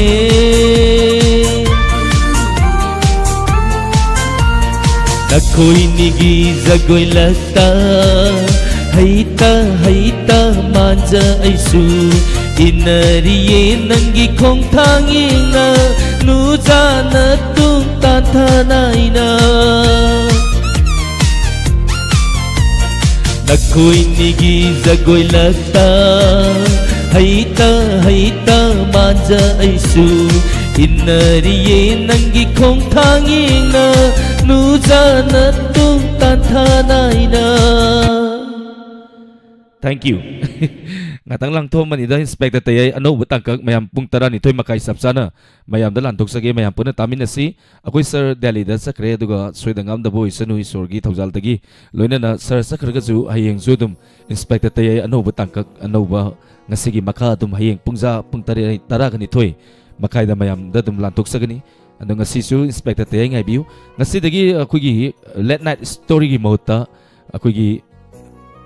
sai sakpa amagi konjen haidana program anoba ma hapsen jari mayam soidana ngai biu na mayam gi mayam soidana ngai biramo ole na su mayam soidana ngai jaram ge sai sakpa amagi konjen haidi ba thoram masi mayam punna musaru yamina sing ngasi dagi ahan ba hu to ko thoram ni kya mun ngai bage habdo mayam punna mu yamina si tonga tonga platform sing da ngasi gi lantok sari ba thoram masi bu mieng tabiri ba madi konjen loina tabiri ba punna mu pahini ngai laitana thagat sari thorom masi da sogi ba ngang ki ba wa hairoi da ba hai ki ba sing punna mak nasani na naw ni khalaga nga piu aduga color sing da nang ma aduga tonga tonga ba wahai wata sina gi ba targa su na chani na naw ni khalaga ngahak nok na ba imai bel sing nok na ba haidana lantok saki bani khanbiraga mayam punna mana ngakpiu maram aduna hojik thorom lesson bagi aya balok sage thorom masigi makha tarakpa ten ba break amagi matungda kunti gi ahan batang ki aroi masaru taminasi aduga pung tara mathoi makhai taba matamda sai sakpa amagi konjen mayam punna saru yaminasi loinana pung tara ni thoi inspector tayagi ano batang lising amaga satruk tara ga tarit poloi da yankai ga umpugni pansu batang mayam punna taminasi hojik yune di meku khradang mayam dagi laptok sari puno pu nakhoi mayam gina ne oli ni aduga ngasigi na ne bor ras na kurum jari mayam punamapu amadi olen sapam ni kono na kurum jari punamapu thagachani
Baba angang sing halak rabo. Kari makholo matai ai di ma labo ning he. Ma di halak tri ne. Oh. Angang masari tu nam hare ni sum tu man gira. Ibu sak thong tri ne. Nang lak pat dan jai he. Na phiong tu. Sak num tong rai bo sak tu thong ro. Baba ma shu hala ni da. Adu mo hang di phanang nang halak ko imong ni ka da bu yaron ngasi lak tri. Ngasi si office ke ro bo thabak khar lai ma ne baba. Hai. Ai su sarkari thabak to re ibu ngo. Ma di control ngo bisani. Mana silip thabuk to mai makha da lebe staff thing siner mi ai. Natra yum da poros khum so mai. Sen malang bai tre thabuk chen chen mani ne ibu ngo. Baba ai telephone da hangjar bani ma office ke ro meeting lai hai la ni.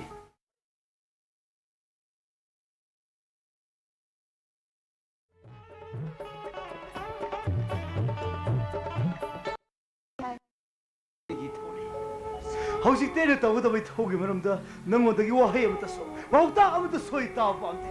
Ivan howsi mak so ai nango da kari ha do no. Go. Go. Go. Please. Reporting time you. Oh. Ai na mafam se lai bana. Nang gi wa bo ra bra. Ai na mafam se lai bana. Nang gi wa bo ra bra. Adu ai gi wa bu di nang kari go na khale. Ai ngasi chalane. Howsi mak chalane. Ai na sa chi basina nang gi di shanti phang ho ra ga ni na. Adu bo ai gi sa ga ai ga lai mi na ga da bastinga sit da te. Pun si chu pa ge. Ai khoi gi mami ji na papa ji na Rohit ki mama nang yaw la ga ni hai du na imung pura mak lai keng lam da ga ni ra. Nang ai ba muk puan bi ga. Pung na mak se. Ai khoi ni gi lai buk ta tam lam pa ni. Nu shu lai buk ta tai na ba ai pam de. Angang wariba apha phatta khangriba bigli ba rohit na ma bu popi ma Raj Lakshmi di ado ma macha sing ma kheta ba ma kare ga ne khalu ba dai khabu ga Matam cha me kari gum bata. ꯑꯩꯒꯤ ꯏꯆꯥ ꯎꯅꯕ ꯁꯣꯏꯗꯅ ꯂꯥꯛꯀꯅꯤꯅꯦ ꯑꯔꯖꯨꯟ ꯃꯇꯝꯗ ꯑꯩꯅ ꯅꯪ ꯀꯩꯗꯧꯅꯤ ꯈꯪꯕ꯭ꯔꯥ ꯑꯩ ꯅꯪ ꯃꯇꯝꯗ ꯀꯩꯗꯧꯅꯤ ꯈꯪꯕ꯭ꯔꯥ ꯑꯩꯅ ꯃꯐꯝ ꯑꯁꯤꯗ ꯍꯦꯛ ꯂꯥꯛꯄ ꯅꯨꯃꯤꯠꯇꯒꯤ ꯑꯩꯒꯤ ꯊꯃꯣꯏꯗ ꯑꯣꯝꯗꯨꯅ ꯆꯥꯈꯠꯂꯛꯂꯤꯕ ꯃꯣꯏꯒꯤ ꯆꯤꯡ ꯑꯁꯦ ꯅꯣꯡꯃꯗꯤ ꯄꯣꯛꯈꯥꯏꯔꯛꯂꯣꯏ ꯈꯟꯒꯅꯣ ꯅꯪꯅ ꯃꯇꯝ ꯑꯃꯗ ꯑꯩꯒꯤ ꯏꯆꯥ ꯂꯣꯏꯕ ꯄꯣꯛꯇꯨꯅ ꯑꯩꯒꯤ ꯅꯨꯡꯁꯤꯕ ꯑꯁꯥ ꯑꯃꯗ ꯊꯝꯂꯝꯂꯒ ꯐꯤꯕꯝꯅ ꯅꯪ ꯅꯌꯨꯝꯗ ꯆꯠꯈꯤꯕ ꯅꯠꯇ꯭ꯔꯣ ꯅꯪ ꯄꯨꯝꯅꯃꯛꯇꯣ ꯑꯃꯨꯛ ꯍꯧꯗꯣꯛꯅꯔꯣꯏꯁꯤ ꯀꯩꯗꯧꯕꯒꯤ ꯑꯔꯖꯨꯟ ꯅꯪ ꯑꯩꯉꯣꯟꯗ ꯃꯥꯏꯟ ꯇꯧꯒꯅꯨ ꯀꯨꯟꯇꯤꯅ ꯀꯔꯝꯂꯕꯨ ꯃꯇꯝ ꯆꯨꯞꯄꯒꯤ ꯃꯃꯥ ꯑꯣꯏꯕꯒꯤ ꯊꯃꯣꯏꯗ ꯅꯨꯡꯁꯤꯕꯒꯤ ꯋꯥꯔꯤ ꯅꯍꯥꯛ ꯇꯥꯔꯤꯕꯅꯦ ꯑꯩꯒꯤ ꯏꯆꯥꯕꯨ ꯀꯔꯤꯒ ꯃꯃꯥꯟ ꯇꯧꯒꯅꯨꯅꯦ ꯑꯩꯕꯨꯁꯨ ꯑꯩꯕꯨ ꯂꯣꯏꯕ ꯅꯨꯃꯤꯠꯀ ꯃꯃꯥꯟ ꯇꯧꯒꯅꯨ ꯑꯩꯒꯤ ꯏꯆꯥꯕꯨ ꯑꯣꯏꯅ ꯂꯝꯖꯥ ꯁꯔꯥ ꯑꯣꯏꯅ ꯂꯪꯊꯣꯛꯇꯦ ꯅꯪꯅ ꯃꯃꯥ ꯑꯣꯏꯕꯒꯤ ꯅꯨꯡꯁꯤꯕꯗꯒꯤ ꯂꯥꯞꯊꯣꯛꯈꯤꯕ ꯅꯠꯇ꯭ꯔꯣ ꯑꯩ ꯂꯥꯟꯅ ꯎꯕ ꯋꯥꯈꯜꯗꯣ ꯊꯥꯗꯣꯛꯑꯣ ꯑꯔꯖꯨꯟ ꯃꯤꯑꯣꯏꯕꯒꯤ ꯄꯨꯟꯁꯤꯗ ꯍꯤꯡꯕ ꯍꯥꯏꯕꯁꯦ ꯏꯔꯥꯏ ꯂꯥꯏꯗꯕꯅꯤ ꯑꯩꯅ ꯇꯣꯏꯍꯟꯅꯤꯡꯕꯗꯣ ꯄꯨꯟꯁꯤꯗꯗꯤ ꯈꯛ ꯌꯥꯗꯕꯅꯤꯅ ꯑꯩꯕꯨ ꯅꯈꯣꯏꯒꯤ ꯖꯥꯇꯤ ꯅꯠꯇꯦ ꯅꯈꯣꯏꯒꯤ ꯄꯦꯔꯦꯟꯁꯅ ꯑꯩꯕꯨ ꯌꯥꯔꯣꯏ ꯅꯈꯣꯏꯒꯤ ꯁꯣꯁꯥꯏꯇꯤꯅ ꯅꯪꯕꯨ ꯑꯃꯗꯤ ꯅꯪꯒꯤ ꯐꯦꯃꯤꯂꯤꯕꯨ ꯃꯤꯡꯆꯠ ꯊꯤꯅ ꯁꯣꯟꯅꯒꯅꯤ ꯍꯥꯏꯕꯒꯤꯗꯃꯛ ꯅꯪꯅ ꯑꯩ ꯑꯃꯁꯨꯡ ꯑꯩꯒꯤ ꯏꯆꯥꯔꯣꯏꯕꯨ ꯊꯥꯗꯣꯛꯇꯨꯅ ꯂꯩꯁꯥꯕꯤ ꯁꯥꯗꯨꯅ ꯂꯧꯕ ꯉꯝꯈꯤꯕ ꯑꯩ ꯀꯔꯤꯒꯤ ꯂꯥꯛꯄꯅꯦ ꯑꯋꯥꯕ ꯁꯩ ꯈꯥꯡꯕ ꯉꯝꯗꯦ ꯏꯀꯥꯏꯕ ꯁꯩ ꯈꯥꯡꯕ ꯉꯝꯗꯦ ꯅꯪꯒꯤ ꯁꯣꯁꯥꯏꯇꯤ ꯅꯪꯒꯤ ꯑꯍꯜ ꯂꯃꯟꯅ ꯖꯥꯠ ꯕꯤꯖꯥꯠ ꯑꯃꯗꯤ ꯙꯔꯃꯒꯤ ꯄꯂꯣꯟꯗ ꯑꯩꯕꯨ ꯍꯦꯛ ꯎꯕ ꯃꯇꯝꯗ ꯂꯥꯟꯅ ꯈꯟꯈꯤꯗꯅꯕ ꯍꯥꯏꯗꯨꯅ ꯑꯩꯅ ꯏꯁꯝ ꯀꯛꯊꯠꯂꯣꯏ ꯏꯀꯣꯏ ꯀꯛꯊꯠꯂꯣꯏ ꯏꯆꯥꯒꯤ ꯆꯦꯔꯥꯕꯤ ꯄꯨꯝꯅꯃꯛ ꯊꯥꯗꯣꯛꯂꯣꯏ ꯅꯪꯒꯤꯗꯃꯛ ꯅꯨꯡꯁꯤꯕꯒꯤꯗꯃꯛ 이샤하기다만 I know everything, Arjun. I know. Hꯧꯖꯤꯛꯇꯤ ꯃꯇꯝ ꯂꯩꯁꯤꯜꯂꯛꯇ꯭ꯔꯦ ꯔꯥꯖ ꯑꯩ ꯑꯔꯣꯏꯕ ꯑꯣꯏꯅ ꯅꯪꯉꯣꯟꯗꯒꯤ ꯃꯁꯤꯃꯇꯪꯗꯤ ꯈꯪꯒꯦ 아유 ꯅꯪ ꯑꯩꯒꯤ ꯏꯆꯥꯔꯣꯏꯠꯄꯨꯗꯤ ꯅꯨꯡꯁꯤꯕ꯭ꯔꯣ ꯅꯪ ꯑꯇꯩ ꯋꯥ ꯑꯝꯇ ꯍꯥꯏꯌꯨ ꯑꯩꯅ ꯍꯪꯉꯤꯕ ꯋꯥꯍꯪꯁꯤꯗꯒꯤ ꯄꯥꯎꯈꯨꯝ ꯄꯤꯌꯣ 아유 ꯅꯪ ꯑꯩꯒꯤ 이ꯆꯥꯔꯣ이쁘디 누시보 나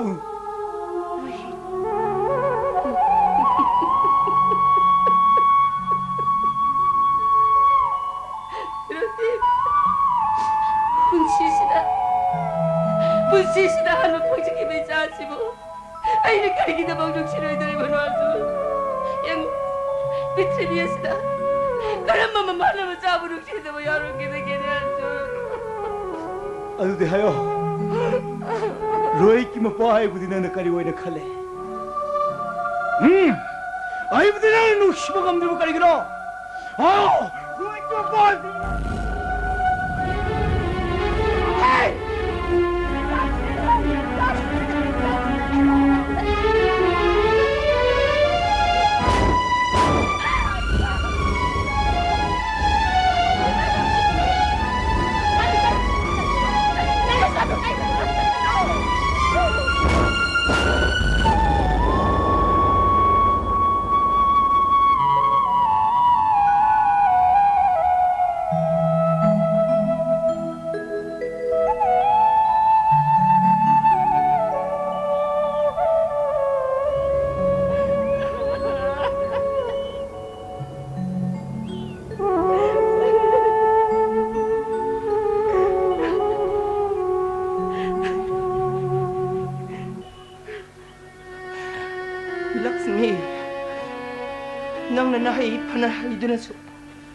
나부디 나로싱 파나 레이드나수 파나 짜보 오피스키 오피사로 이드나수 낭나 농시바부 마이티바 삐바디 까이동웨이데 숭함나 이마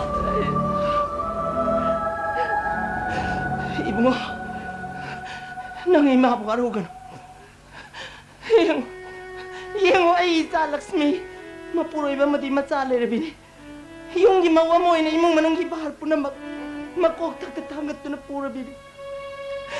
mapuroy ba lay rabi matsale rabi na piye mana ato pa no pa mada sa kibay base ay ko yung society study o manggol gimasang ni nang imabu araw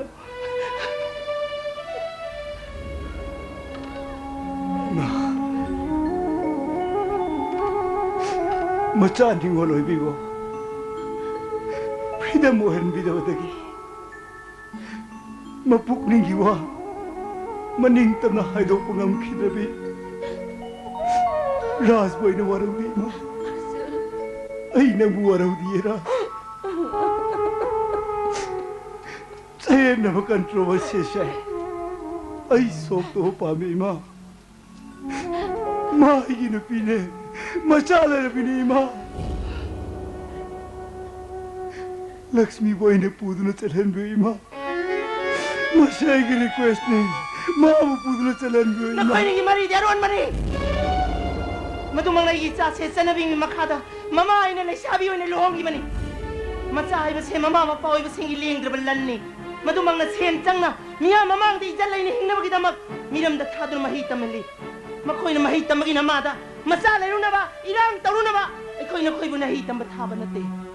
न खोई न फम द थोगी ब थौदोक सिंग दुदी एक्सीडेंट ने मधु accident ने है न no ममे no we love each other mame love is not an accident mame नुंग सी बंगाक तना पुंसी का वो यादे पुंसी है बस दी टॉप टॉप पने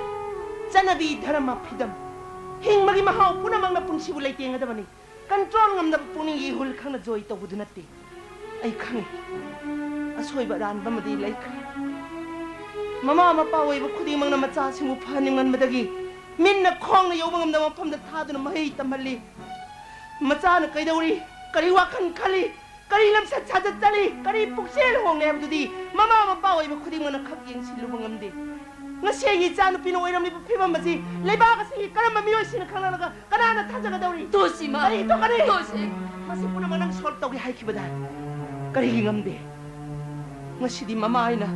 nami gum koi ni na duna koi sen sen duna mama magi jet nang no pi hoi bi jet kan mangam na ba ai na khonari chal ai mang de chal kunti na surja deba numit kalai mina ba khap phang khida bane chalo ai mang da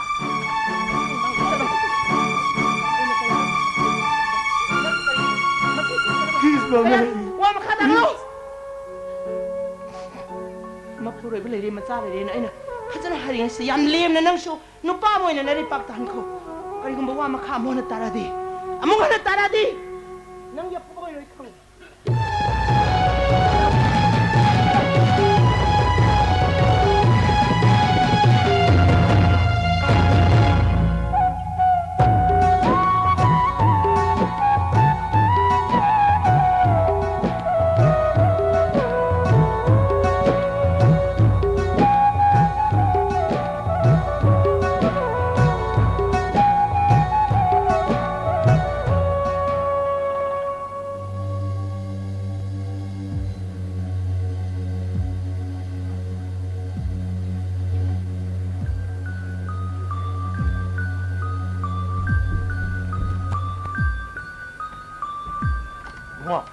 कम दौड़े थेंग नत्रबा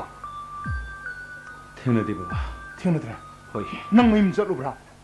मयम चलुदे office शोरुरे office the कनाम त लेरमदी सौदा दुनदी याम gun office तगी सखरे नाय करी नोने मतम सिगी रांग सिल फतबगा हुजिकान गे मोगी संखाय थुमखाय जो पीदे बदिगी among नु पीदो फा पोन पोबी खबर हाबिनीने बाबा मदुमक शो खन किरोशिदा अमुक तथबी ख पुल मंगे बोनो लाइब्रा बाबा संग नते मिदो ऑफिस दे हेलक ट्रेन है आई महिम द लाकुर टेलीफोन तो तोगे हम संग कइदोरे मंगी करी ले तमो कसी थोदो बोले जते तमो आई सोम थमो द चचरबनी अदुदा इसु संगगुमसरा आइदना सुखालो कदाय देबो सिदबो तमोगी सिदबो ए करी गिनोने तमो वाफम से तमो ददि हाइनिंग्राम तमो करीनो नंगना हाइनिंग बा हाइनिंग दे बा हाइदिबो हक्ता हायुने पिसक पिलिंगदि तमोगी तुंगी जरबनी अदुबो तमोगी समजरो पुंसी असिदा अखोइ तेमर तौरे मोसे ननो दिया जनी दि तमो आई याम पेने आई याम वारु तमो हे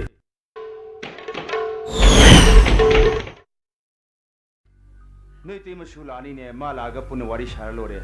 इनाउगी नवाई तब पुनि नुसिबो करी लेरगेने याम लेसिदि तमो वाफम सिंग अदो अमत नते तमो अदुबो कइदोरगे मी वाफम से अखोइ तेमगी वाफम ने नोई तेम कइदोरे अखोइ तेम सि हायो नोई तेम कइदोरगे हाबनी अखोइ तेम सि नुपा अमगा अरोन ममनी लेने तो साबै नंग ngai du kaino ngai du kaino hai nang amuk te hai kre ani shura hai khalabadi ayu fate ani khan तमो ai gi nupi raj lakshmi wa puroi mundi masa blu na khanjau mi sangni adugi mathakta ahal lor baba sulu na seba tawjeri mi sangni तमो yum gi idea loibi nupi unana badam taw se mangi nang nai bu singna bani तमो अखोइ तेमु बोइना बदनाम तो बने से तमो खरी नुपा दो none Manipuri ने mangi तेमि मसा नुपा हम सुले तमो mangi सिंग तमो अखोइ तमो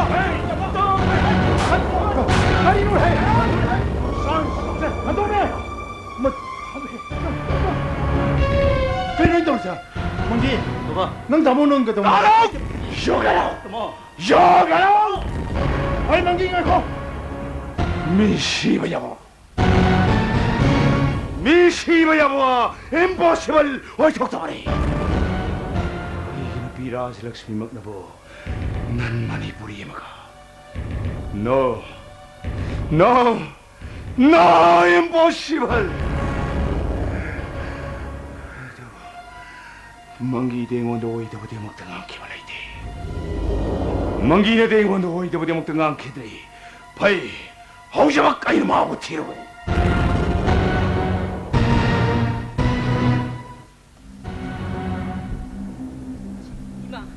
이마 여기로. 이마 탱을 여기로. 와 마카 따가노. 앵원도 와 마카 따가노 할시니. 마담 지가다 요크레는 캉브라. 누피 오이비 콩탕세 람담 스타디 얌 루버니. 콩팜 아마 소이기보다 노롭기 곰나 따가도리버니. 콩탕 코닝 바다나오기 마상니. 그야 돈 크구나 예요. 누피 에코이 마폭시. 영신미나 막 영신미나 망악다. 마셀랑 파이나테 마니푸네 마니푸. 또 시계도 보기 마. 와팜 아마 타우도 아마 로신바 야우데 했다 로신바 야포게. 그지 와팜 아마 로이루레. 마카까리 짜탈가도리 능 하이브 감브라. 혹시 뭐 가까이 입들 알아시. 이마기 뿌링 랑무 신나네. 아이고 해나 숨랑 떡나 할래 이마. 낭무 뿌링 랑비요 하이브로. 마시나 산티 뿌르가도리네. 마시나 pun치다. 이나 찌나 라이다. ताइबुआ आई लाक्चरमी ताइबुआ कहीं ये इमों नुपी की ऑफिस की थबक से अकोई मामा इबे मसु याउबिरब्रा वारो बिबे याद्रे इचा नुपी गा ngasi थबम चमिनरुदना खितंग थेंदोखरे नचन थेंजरकपनि ताइ बेमा मीन खंगदन बाबे लोसन बु वाफम से खितमेन है मियाम ल थुन खंगनबसे अदुगा मबुंग बो पाव फब मीबु अपंग बनि गा लबुदि पाप पुगनि को सना इमा आई सासिमुगे हाय हाय सादोइ दी याउन दि थोय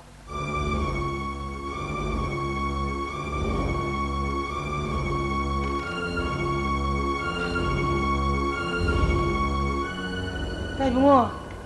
ngasi sibu puning yam nusina leibiram bagum जानथबी Bundi amna changma मिसकनी नहीं आई की जान पासो इन पोकने सब चाबा मिनी ताकपी बसे आई भाग ताब ngamjadre angang sina kari lalamba kari karamba yaudna taibungo swam warungna leibiram bano adubu taibungo aina pokchara ba soi cha lakshmi taibungo gi khutai cha sakna sina jakhrabani fubiyu chaibiyu warakpiyu madudana chan waru ba karim ta leijade ko taibungo aina khangbada lai khitraba lai oi khraba gi marupto 멍쟁이 아마 생바 좀 붙잡아 미상네 니붕을 강하고 능 무슨 잔데비 아이 머리도 와 간낭나 미네 니붕을 로제이네 영어이베 막 보기 람담시더디 짠을 온찰레 베뭉드디 람뜻 야우드비 옥드비 싱보 용일레 대원에 각 탐레데 되베 마 잉아잉이 니마담다 아티아도 톡바 공dom르비 타와 미작싱 까나는 원 키브로네 헤베 마 레이산 산 윤밤벨 노차차르비 루앙선 우터룩투 먹응 못바 마마마바 루앙 차게 알르먼 칭낙비 키베라 공dom루비 하비디 옥드비 하비니 해잔드비 공dom루비디 사티 사버디 이봉디 강멍음데네 라이브비 반토이 파버 카바 살라이나 먹네나 강럽선 기대도 taibungo takpi bisi ai cha lakshmi lemchan nai dabini asira taibungo 사고 너무 람짠 야우드레 옥드레 실레스나 하이도고 봉도풍 음데버디기 타모시 파들르기 타모디디 이봉디 감데 영어 이베마 용배 밤을 홍콩동마 해보세 알라만 하이나 생각을 홍마마 마사마사야나버디 시엔 종옥을 홍마마 मौगुम लोबा लुखरा प्रखरा लोंने लेने बदी कई ना करने नहीं दे मा हना कई की चार बार होंगे सोई कर माने कई ना करके तो बोले ने पिरो ताइबुंगो आई ताबंग हमजत असुक कोइबा मतम सी नचन नदी ताइबुंगो इबुंग मनी खलग आइदि व्यवहार तौ जरकपनि वाफम से मुक्ति ताकपि खरे अनिरक छुने नचन गी नाकोंग सदी यहन बिरकनु हंथब थाक तलैबे इमुंग इमिवै सिना सिजनगदब लोंदादी आई जाइमिंग ददी सिजन बिगनु ताइबुंगो मा होइना पो पैसानी खन लोइना रखी यमस्त lamtan 나로 봐서 사신을 여보서 반토기가 사자는 뭐 저런 비부대 이니 몽네 강록살로 비에 뭐하는 거노 이게 melengeng 인데네 만나만이 나는 나산 피치 보비고 맞는 미암다 보이니 거기 ai chana kari lalamduna imunga sigi mau oina karam nattabalam cha chada chalam dunga si taibunga i chana pi bo sukthina badnam tawiri ban adu taibunga ai mama ni kari ko matta sengna ai chana pi ne lalam ba thodi ai isabu hingna kai dungde su thammo adu mama ne haidra su taibunga i chana pa aya ba man laudana di hekte ining tangda mama de ai dina chari taibunga i chana pa aya ba sai laukhini wafam si kaino yang kumna thijin jagi ge tai ai chana pa ma pa hi wa bu ngak te bde hona dine ꯑꯗꯨꯕꯨ ꯅꯪꯒꯤ ꯅꯆꯥꯅꯨꯄꯤꯕꯨꯗꯤ ꯉꯁꯤꯗꯤ ꯑꯃꯣꯟ ꯑꯩꯅ ꯏꯃꯧꯅꯦꯅ ꯈꯪꯂꯧꯁꯜꯂꯔꯣꯏꯅꯦ ꯉꯁꯤ ꯅꯆꯥꯅꯨꯄꯤꯅ hotel ꯑꯃꯗ ꯑꯇꯣꯞꯄ ꯅꯤꯄꯥꯡꯒ ꯂꯩꯃꯤꯟꯅꯕꯁꯤ ꯏꯕꯦꯝꯃ ꯅꯪ ꯈꯪꯕ ꯅꯠꯇ꯭ꯔꯥ ꯋꯥꯐꯝꯁꯤ ꯏꯕꯨꯡꯒꯤ ꯆꯤꯟꯕꯨ ꯄꯜꯂꯔꯣꯏ ꯄꯟꯅꯤꯡꯗꯦꯅ ꯍꯦ ꯃꯔꯨꯞ ꯏꯕꯦꯝꯃ ꯃꯄꯥꯡ ꯑꯃ ꯑꯣꯏꯕꯒꯤ ꯆꯥ ꯑꯃ ꯊꯛꯃꯤꯟꯅꯗꯅ ꯉꯥꯏꯍꯥꯛ ꯐꯝꯗꯅ ꯋꯥꯔꯤ ꯋꯥꯇꯥꯏ ꯁꯥꯕꯗꯤ ꯇꯥꯏꯕꯪ ꯃꯤꯑꯣꯏꯕꯒꯤ ꯍꯧꯅ ꯁꯥꯅꯤ ꯃꯤꯑꯣꯏꯕꯒꯤ ꯂꯤꯆꯠꯅꯤ ꯃꯤꯒꯤ ꯃꯤꯋꯥ ꯂꯧꯔꯒ ꯏꯆꯥꯕꯨ ꯍꯦꯟꯅ ꯕꯗꯅꯥꯝ ꯇꯧꯕꯗꯤ ꯇꯧꯕꯤꯒꯅꯨ ꯇꯥꯏꯕꯨꯡꯉꯣ ꯃꯆꯥꯕꯨ ꯃꯁꯛ ꯈꯪꯕꯤ ꯃꯃꯥ ꯑꯃ ꯑꯣꯏꯅ ꯑꯩ ꯇꯥꯗꯅ ꯂꯩꯕ ꯉꯝꯖꯗꯦ ꯐꯔꯦ ꯑꯩ ꯉꯁꯤ ꯇꯥꯏꯕꯨꯡꯉꯣꯒꯤ ꯏꯆꯥꯅꯨꯄꯥꯒꯤ ꯑꯁꯦꯡꯕ ꯑꯃ ꯂꯧꯗ꯭ꯔꯤꯉꯩ ꯌꯨꯝꯁꯤꯗꯒꯤ ꯍꯟꯖꯔꯣꯏ ꯏꯆꯥꯅꯨꯄꯥ ꯀꯧꯊꯣꯛꯄꯤꯔ ꯋꯥꯔꯤꯁꯦ ꯑꯁꯦꯡꯕ ꯉꯥꯡꯅ ꯊꯣꯛꯄꯅ ꯐꯩ ꯇꯥꯏꯕꯨꯡꯉꯣ ꯑꯩꯒꯤ ꯏꯆꯥꯅꯨꯄꯥ ꯁꯥꯎꯕꯗꯤ ꯌꯨꯝ ꯑꯁꯦ ꯃꯄꯥꯟ ꯊꯣꯛꯈ꯭ꯔꯦꯅꯦ ꯀꯔꯤꯒꯨꯝꯕ ꯏꯆꯥꯅꯨꯄꯥꯅꯒ ꯐꯠꯇꯅꯒ ꯊꯣꯛꯄ ꯇꯥꯔꯕꯗꯤ ꯃꯗꯨꯒꯤ ꯗꯥꯏꯇ ꯈꯨꯗꯤꯡꯃꯛ ꯅꯪꯒꯤ ꯑꯣꯏꯒꯗꯕꯅꯤ ꯍꯥꯏꯖꯥꯟꯗꯕꯤ ꯐꯔꯦ ꯐꯔꯦ ꯇꯥꯏꯕꯨꯡꯉꯣ ꯑꯩ ꯌꯧꯖꯔꯒꯦ ꯑꯩ ꯍꯌꯦꯡ ꯑꯌꯨꯛ ꯂꯥꯛꯆꯔꯒꯦ ꯏꯆꯥꯅꯨꯄꯥꯁꯨ ꯍꯌꯦꯡ ꯑꯌꯨꯛ ꯂꯦꯡꯗꯅ ꯊꯝꯕꯤꯔꯝꯃꯨ ꯀꯔꯤꯒꯨꯝꯕ ꯑꯩꯅ ꯆꯠꯈꯤꯉꯩꯗ ꯑꯩꯒꯤ ꯏꯆꯥꯕꯨ ꯐꯠꯇꯅꯨꯡꯗ ꯊꯣꯛꯇꯅ ꯃꯇꯨꯅ ꯑꯃ ꯊꯤꯑꯣꯜꯂꯝꯃꯗꯤ ꯃꯇꯝꯗꯨꯗ ꯅꯆꯟꯅ ꯇꯧꯕ ꯑꯃꯁꯨ ꯀꯩꯅꯣ ꯌꯦꯡꯅꯔꯁꯤ ꯇꯥꯏꯕꯨꯡꯉꯣ 이게마 나चानु피 보고네 코네 이चानु피가 레미네도시 타이붕어가 나때 나짜누파가니 나짜누파기 와따들 이짜누피 헤트 보고도 범마마디 아이디 나짜데 타이붕어 쉐라 군마 토쇼바 사답티시데 군티 샤비우 아이 나로 선으로 좀스 이모원에 탐바 하이 이양나바다 있잖아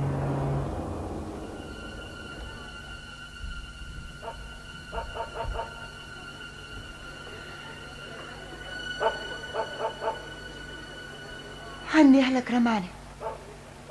가리디 레이보 우리에 두부 미임땅 털라게디 파게데부 떠오르지 아이고 헥다 까오르시라나 아이고 마시디니 나이노 비사라기 매음나 숭절에 서닝디리버시 모이 콜링그인드노 크라이저 판자는수 메담도 불레라마니 파르니 떠오르시 아이고 메담도 그라노 낭라 그래도래 살 메담 아무다 그리기노 너비당시다 메담 여러분 드랍 아마기 살 오피스타디 붕어머 따키부터 그남다 폼너드레 너비당 뿡때에 따르간 시대 까얌로부 타보노네 아바부 타복디 오르모냐 살 메담 나가 사이 집지카드르기 아토브 드랍 크라타이 포도 못다 피럼무디데 로이데브 야데드네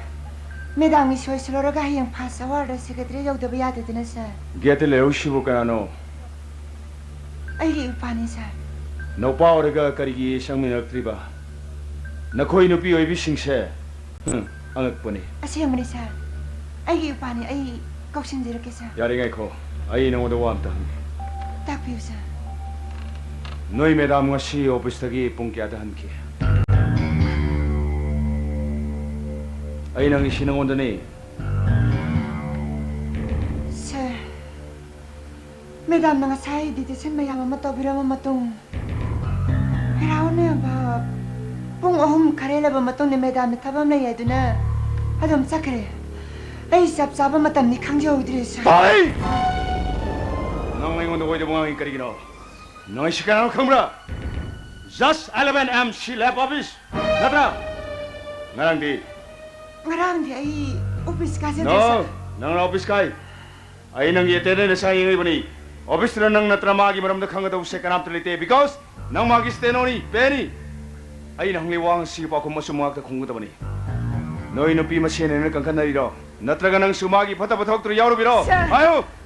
Mayang masada noi gi office supply da umira. Natraga maga mata ko mo ro misona. Sir. Wapam namadi 아이디 강제드레사. 어디 낭 수마기 퍼타퍼타복들이 야우르비니 엔트로. 사. 아이, 모니카가 오니. 오비스 계약 수레는 빨리 라키바. 아시양 무리사. 와팜들 아이기 노래 사마트레 지드레사. 아데 와사는 메다 무사는 라노 베자 마드리 칸메기노. 낭 맹고네 바이스 토야브라. 아이 낭 이시 고문에. 아시양 무리사.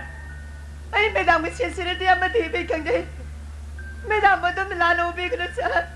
Hey, nang nai ngor sit to bugi dabak nang punishment phongoi tu maram lai ro. Ai ki de sir. Madam sir la no bre de madu de kan ge sir. Stop it. Get out. Get out.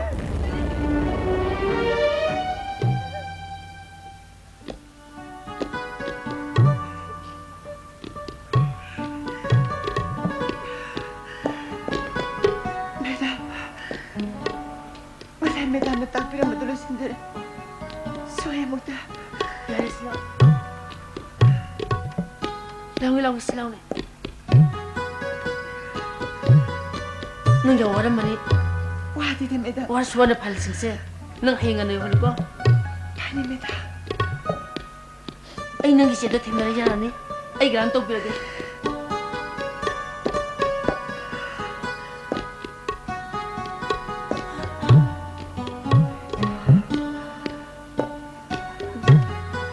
nang gil hong bana ta kya ta ba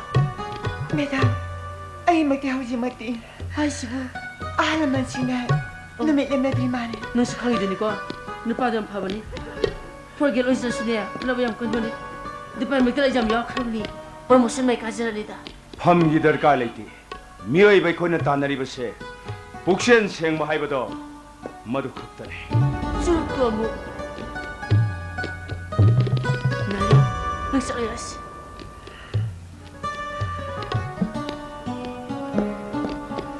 Kanak lalaki nang ba? Madam, ay ipa na pa ang walang minutes in madam. Tinda siya ni Dana. Yara ni madam. Yara sa. Pani madam.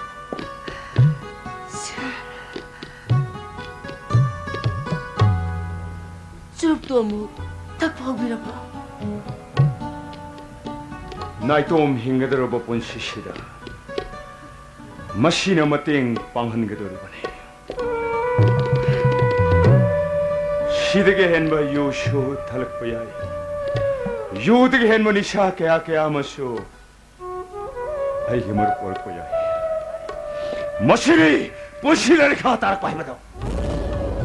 Ay, hingling ita. Nang nakaram na like hataga dari ba no? Ay, hingling ita. Nang nakaram na like hinga dari ba no? 오이다 바이베 쉐이기 그러머니 이 오이다 보미는 마이너데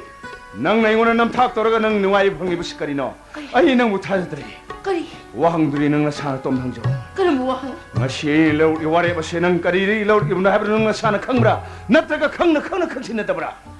아이 롱놈 또 시론 또 로자 론 버신가 본시서 각 레이브는 뭐뭐이 아이 너무 카이나게 낭무 다이버스 돌게 하이나 일레베 Ay, di mo divorce. Maram di. 낭 모두 항위 가나 버리노 Ay, kasulang kini. Ay, kamu da kasulang kini. Minabuhay tamo sa sakit. 시야 Kanana kali oy tamo siron tarom dana. Ay, bo duklan ko biri bano. Natom tana oy tamo wari pa dukaram leblam leblam. 아이 나한 마케이리는 못 하지는 머니 아도 뭔가 실이 타지 못 보내 먹는 어이는 많게 낭 나리면 케이브 타지긴 해는 카메라 낭 너무 양무시 아준가 마리 아존 나 뿌려 돌려면 나 샤레를 보는가 샤나비 야마디 할려면 뿌려면 깎토르가 낭나 살려면 사자도 아이고 강나 해는 카메라네 아이고 밑땅 브로 아이 밑땅 브로네 나 방브로 야 아이하죠 Maram madu kita mak. Wafam madu kita mak. Ay, lolo. Nang di agi soni hay dana. Sana bigili pun galoy na na. Ay, nainatari ba rin tamo? Pero, ay nang ito sinuwais na mo tapamde. Asumasti kami ko na. Asumado po na makangne. Kami do karino. Nang di oktabi ni launam tawi, madasyo, nang gilay sharing ito, nang di hay narakpa, nang gilisat kangabra. Tamo. Ay, madung naibigan o. Ay, nansat na ito yung oktabi natin. Asun say, ay gahan mo sa kang nakibano pa ni. Isa na pa mo so ay ko hindi kang namatagilay ka naman ito. Nasala, ito nang nakarigita magtagilong liba. Hayo, samdara ba ipon sila, launam di ba ko muptra karigita magtanang ngay ginakasila laki ba na? Ay, nagtagtaw kini. Ay, kinugunan siya ay nagtagtaw kini. Nupiyoy binakoy na mapalam na laik syutam masalaga. Laik syutam magimingda, irang isadat kaya sa lubado na, may tayo nupi ko di makunda koy karana tiyentahan manina tra. Luhong tigay mamangda. Ay, nagbuong to una na bahay dyan ki. At umunahang na, ingges pinesti. Una magkikaran ti hay doon na. Naang niyari kita mo na tra. Tawo ba di miyoy bigay na biyay bise, paghet hadok o bading amda badida. Mahabharat की कुंती ना सूर्य देवता की मसान पा करना नहीं खिबनी माँ की है ना बिदुना थाद की मसान पा मुन्नी खिबने नंग न कुंती साधन सो सती साधन सो नंग मुंगा कोई बनंग को एस्कुस तो बुदी आई दिंग मोई खाना तमो गुमले बा वकल ले ना बकी हाल ले ना मिये मना हत्था बथा तला न कुंती भी इंटरनेट तो हुआ आई की पुसी मुसला न बदनाम तो बुदी आई अनिंग देता मो अरे दी हाई उन्हें न पूर्व में न सारे मनना लबलान मनुपा मुनुरु भाई बसिबो नंगी कर्म शासन होने आई न बुतु सही है सच खो चला हो बिसा आई मुझे तादुक तुरे चट पगम लो आई की शादी नाला बतलाई थी आई तुरा आई ने गसी नंगी न मांग ले तुले बचने आई मुझे तादुक तुरे नंग न चलो है बता ले चट की गई आई मफा मसाई आई थादो गई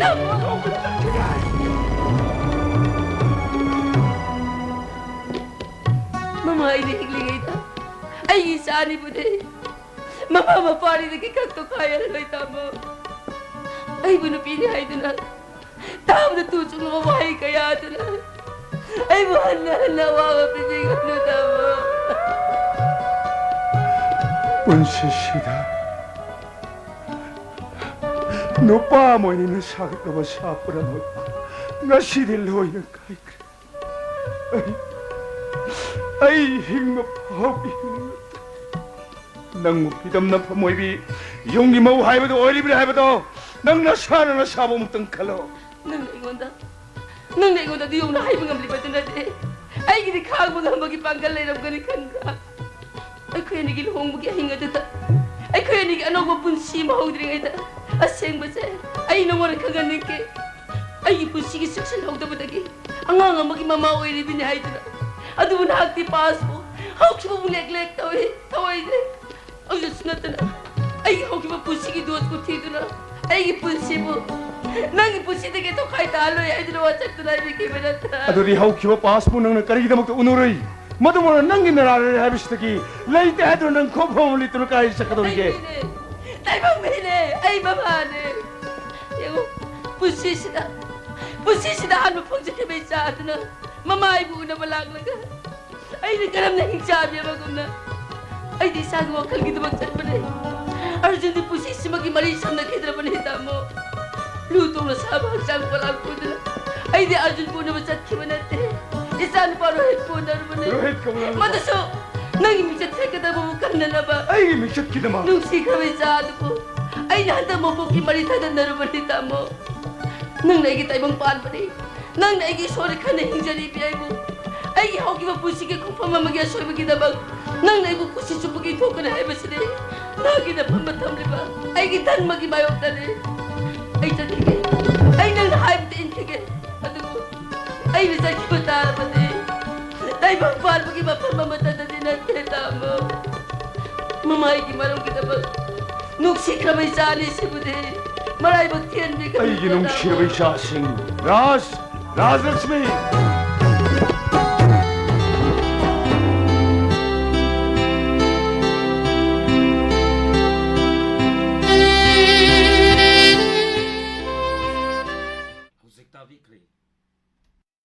Hojik tabikri sumang kumai sumang lila kunti gi ahan batangkak lila sigi ani suba saruk ayeng pungza si magtada mayam punna muktamin si thorom lantok tuna tahan jariba si 90.0 wahong radio gi thorom paring sing ni lantok sari ba thorom asigi makha satha jarak pada lantok sari saisakpa magi konchen ngasigi saisakpa puduna laksari Dinesh na sakpai saising mayam kudul tamjarake mayam punna tamin si Dinesh na magi number leraba fajaraba saising kudul tamjarake loinana ngasigi tonga ba platform sing da thorom sari abiri sing kai gumon taning sing jage pung tara ni thoi makai ta baga inspector tay ano bataka mayam punna tamin si mi yengi wang mada aina sayori ba Dinesh Sharma na sakli ba isai ni isai sikudul tamjage tamin si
wakalna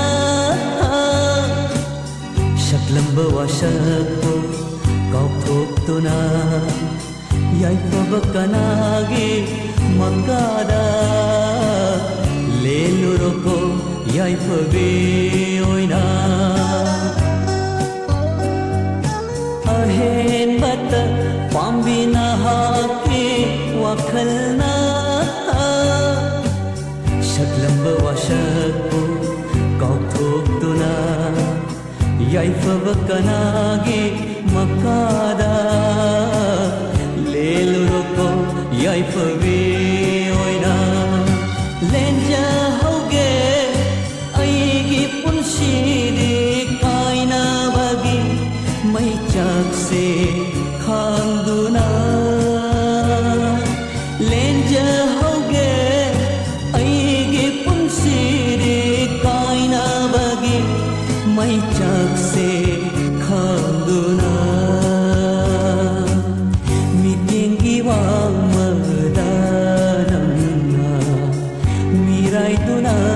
Chatlivanna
Hingli nga sisu kanagidama Khalli nga sisu wakal suna Hingli ba punsi se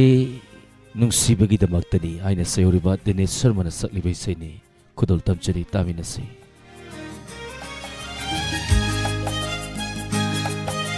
Hingli ba punsi se nung sibagidamag ni nung siba yang draba aring ba mapo ni kaya ning dabana ay giwarip ni thamoy buwahal ni ba nung shiba mahat ni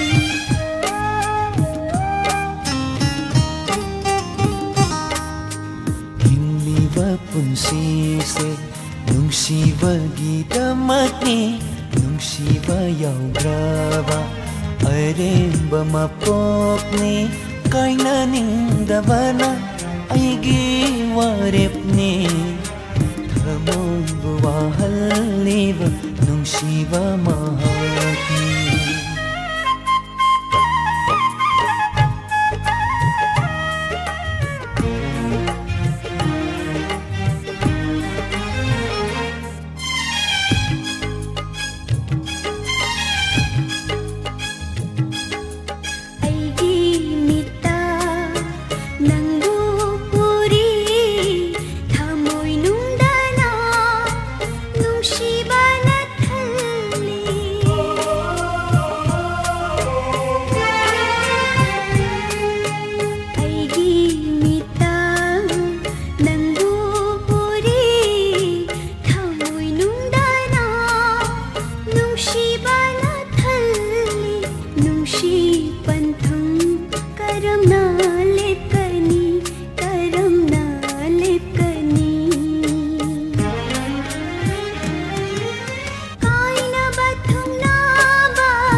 ꯅꯪꯒꯤꯗꯃꯛ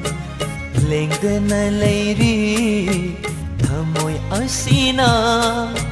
ꯅꯨꯡꯁꯤ ꯅꯪꯕꯨ ꯉꯥꯏꯔꯤ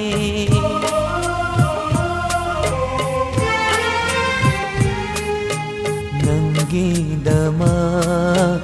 ꯂꯦꯡꯗꯅ ꯂꯩꯔꯤ ꯊꯃꯣꯏ ꯑꯁꯤꯅ ꯅꯨꯡꯁꯤ ꯅꯪꯕꯨ ꯉꯥꯏꯔꯤ ꯅꯪꯕꯨ karamna fangani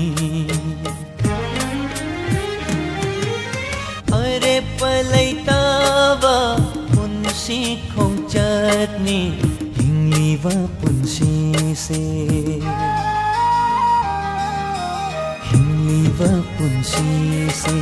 nungsibagidamakni nungsiba yaudраwa aremba mapokni kainanindabana aigi warepni thamoy buwahalliba nungsiba mahatni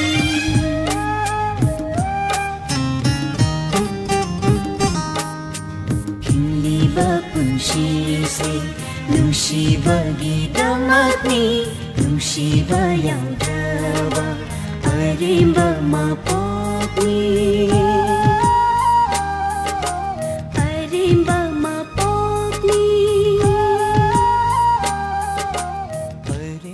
Kanagumana thapna leiragana nuksi kanagumana inakta leiragana hena nuksi karambana hena sumibano athapna leiba nuksiba duga nakna leiba nuksibana kari khenariba thapla haina sehori beisaini Dinesh Sharmana sakliba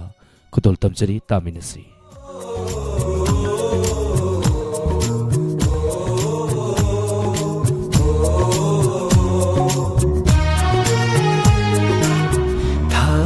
thaplaga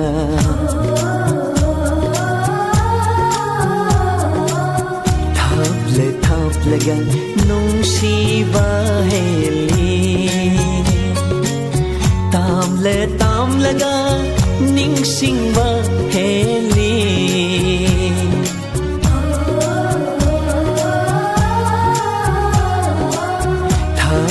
thaplaga nungsiba heli tamlaga ningsingba heli thaplaga nungsiba heli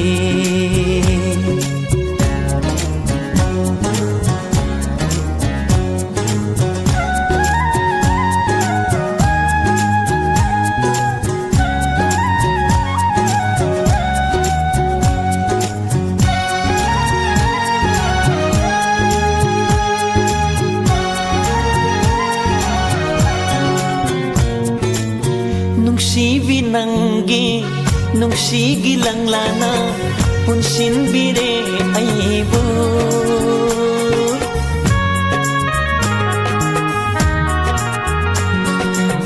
nungsibi nangi nungsigi langlana punsin bire aibu ningsing lagpada ay ko'y nigi wari ay ko'y nigi wari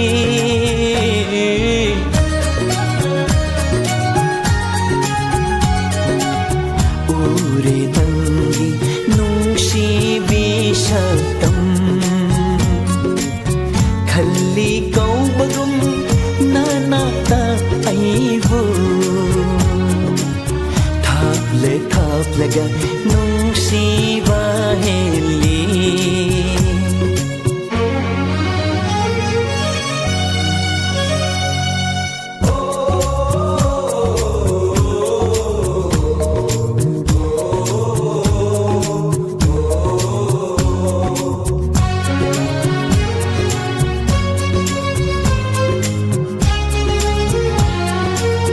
mera githaval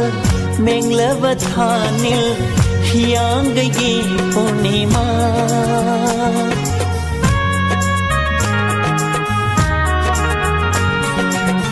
Mera githaval Menglavatanil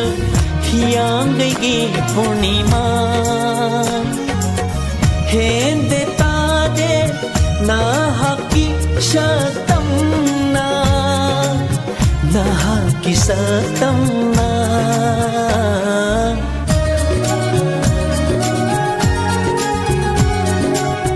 Heli nantana hajaba bomba Tajay thawaina naha ki khudin Thap laga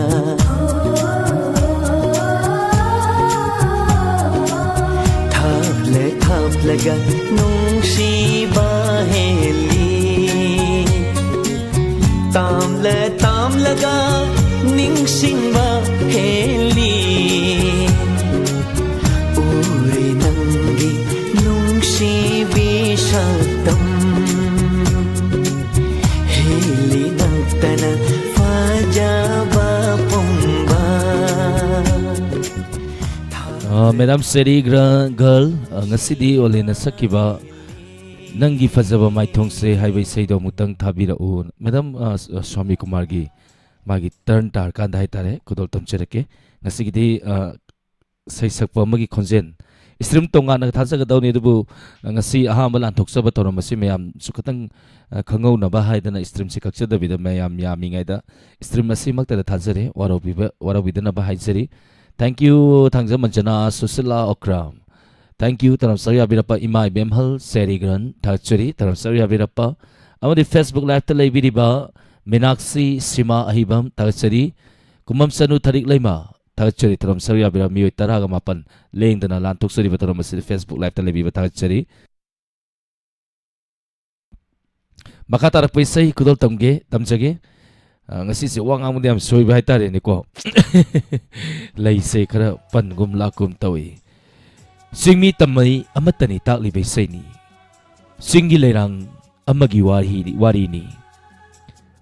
hai hui do magi kusaduna ai bulak pangai hui lakidra la oidra hai badudi isai asida kari hari badu yeminasi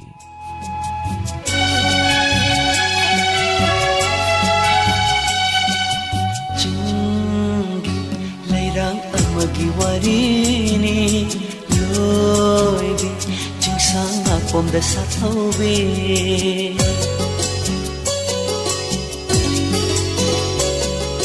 jingi leirang amagi warini loibi jingsang apom da sathobi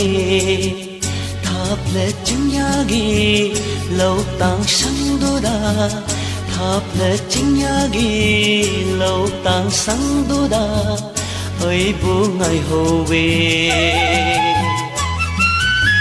jinglei bak ke chanurado jing leibakki chanurado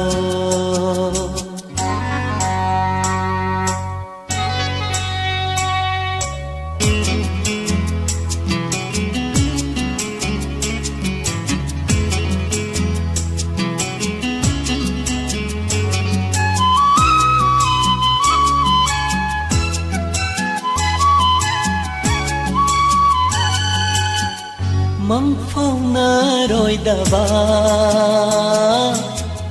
asha do puduna mong phong nở rồi đaba puduna wana ngai ram gani lakle rồi đaba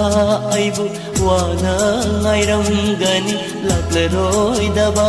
aibu hang le ching mai thakta madom tarak leptuna hang le ching mai thakta madom tarak leptuna yenglam gani chep tha aigi mai kai yengduna aigi mai kai yengduna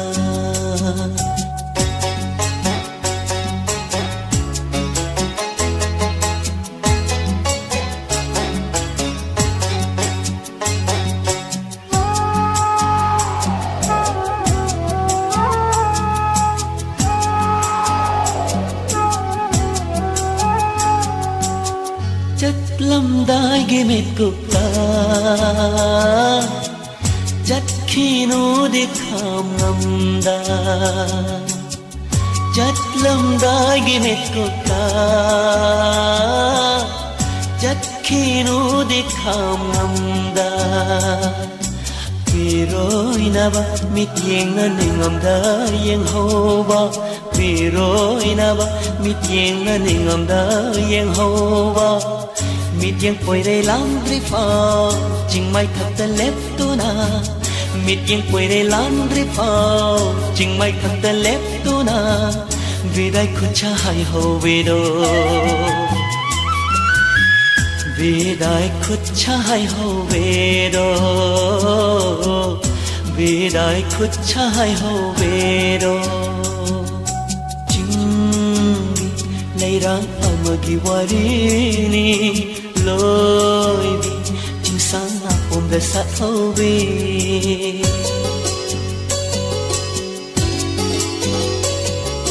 chinh lấy răng amagi warini lối đi chinh sáng ôm về sát thâu bi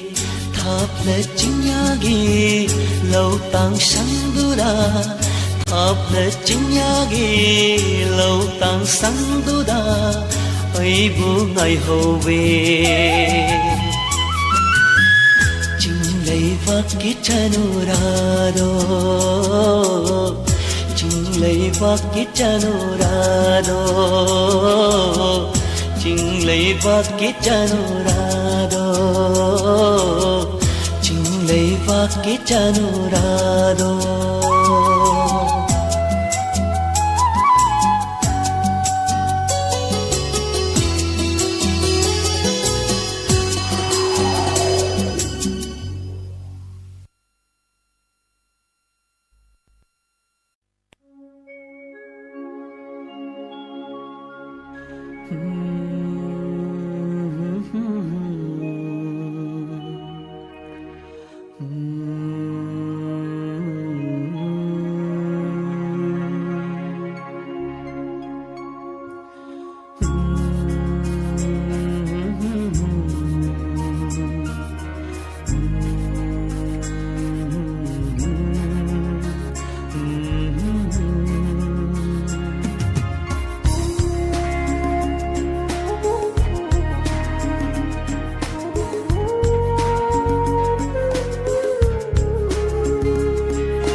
karamna kaurashege aina mabu karamna kaurashege aina mabu काउगे खल्लुरगा Hena निंगसिंglaki inakagi asum lapthokraga thamoidadi hena naksilaki hena naksilaki karamna kaurashige aina mabu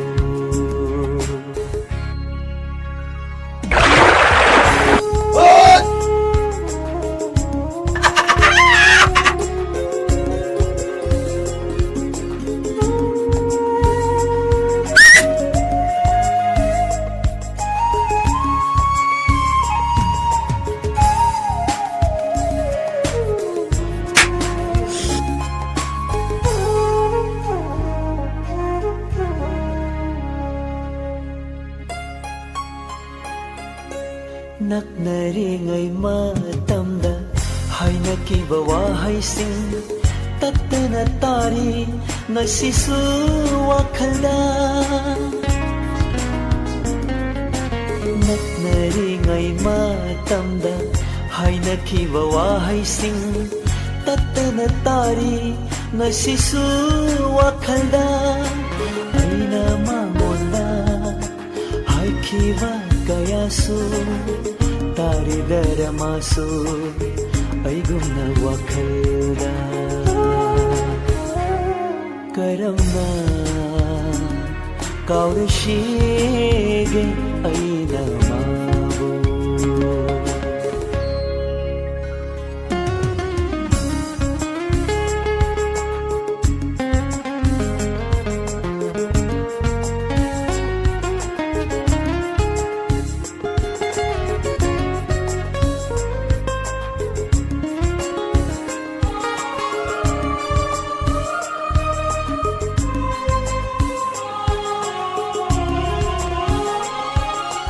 naknaringai matamda ukhiba shakhamdo tattana uri ngasisu wakhalda naknaringai matamda ukhiba shakhamdo tattana uri ngasisu wakhalda aigi shakfamsu tattana mahakna uridara ngasisu aigumna wakhalda karamna kaurashige aina mabu karamna kaurashige aina mabu kauge khalluraga hena ningsinglaki asum lapthokraga thamoidadi hena naksilaki hena naksilaki karamna kaurashige aina mabu karamna kaurashige aina mabu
पाखो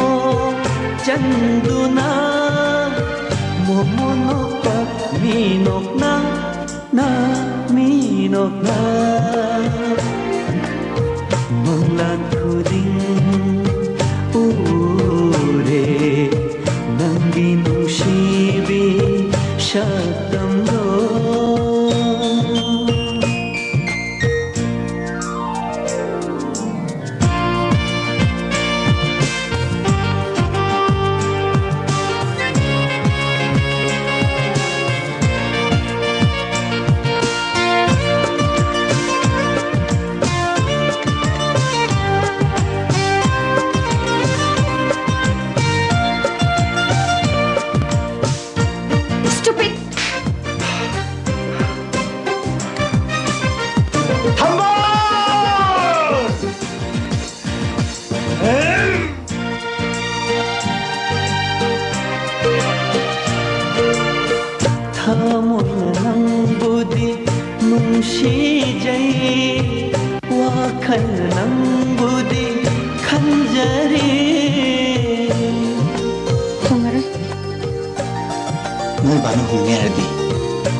plan अमा लेरे मसी अखोइना पांथोलाबदि अखोइ success Soin ओइगनि ससिलो वाह कया दि मिथिजना हजरी थंबा नंग योरम लबदि कया दि नुवाइगबा नंग आइबो कया कि मति पुहालेबा लम लमी ओइरिङ नंगना ताइबंगी इपा asida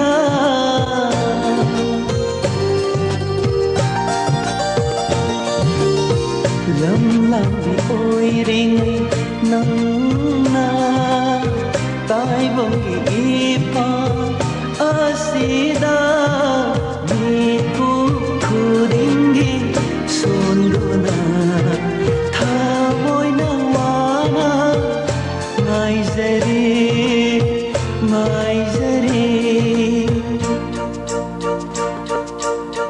Manglan khuding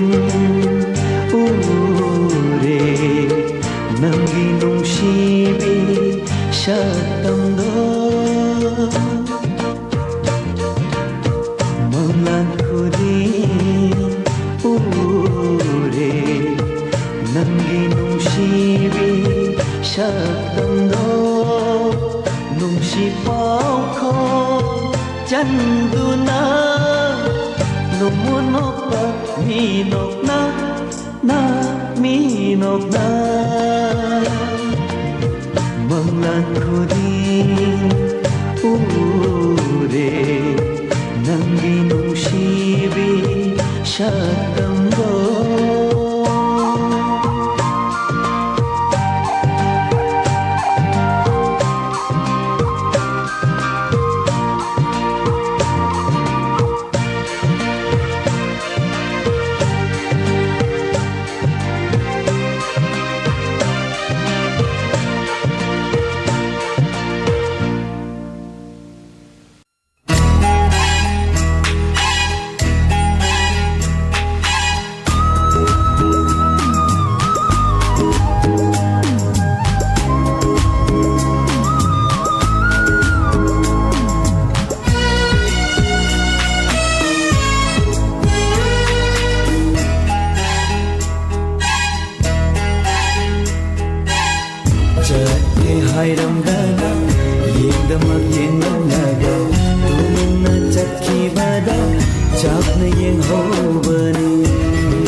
तुमिन्ना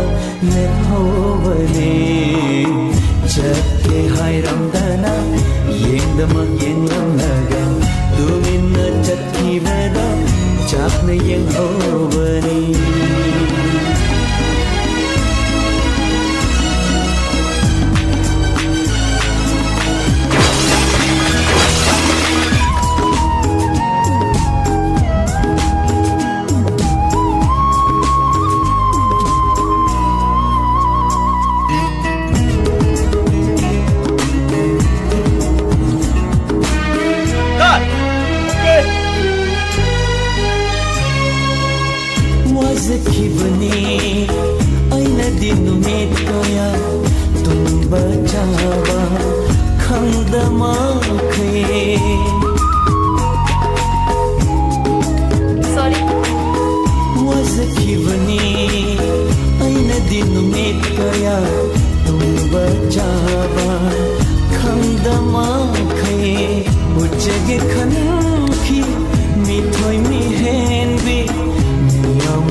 macet tarawa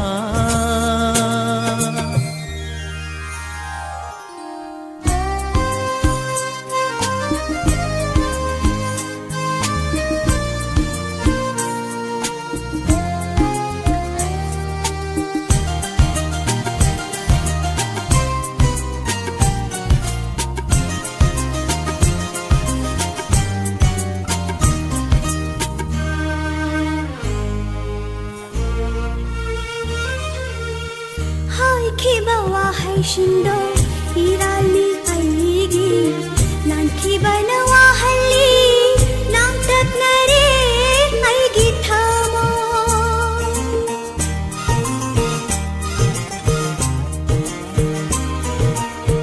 hai ki bawa hai shindo irali aigi lanki banawa halli lang tat nare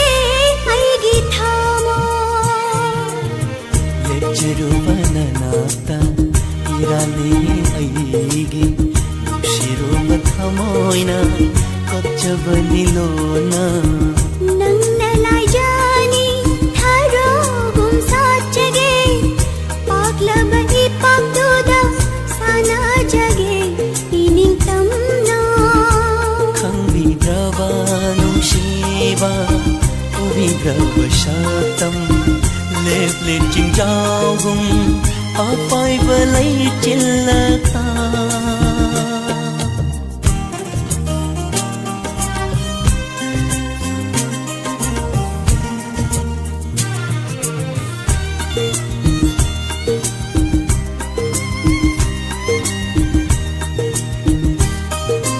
Lạc lệ rồi amu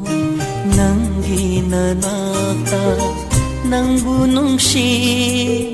hai rồi lạc lệ rồi amo nang gina nata nang bunong si hai rồi yai fa bata oyu na hati mamal yau grava un si se senu mapokshimagi ninkhai rava motini macet tarawa ninkhai rava motini macet tarawa lep charami nanaka mikukhara tambiganu aron base ai bang kanada khanghan biganu ai gi wari se mashina aroi bani ama amo nire roi ninkhai rava murtini macet tarawa ninkhai rava murtini macet tarawa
mapu pan bara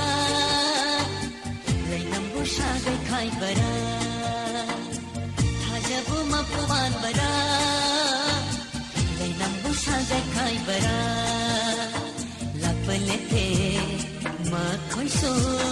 chatpat pe ai hak so lakpalete ma khoi so chatpat pe ai hak so Shikavat pongali nungsi bigi Ngaujaba masilgi pun pumni Thamoy mayri tu pumni Shikavat pongali nungsi bigi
Nangi misnada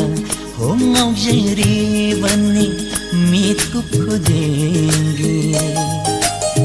Chat चखिनु को इनाक्तगी लापना चंदमना बयारो नंगनतना नंतगी आशानी नंतनी पंशीगी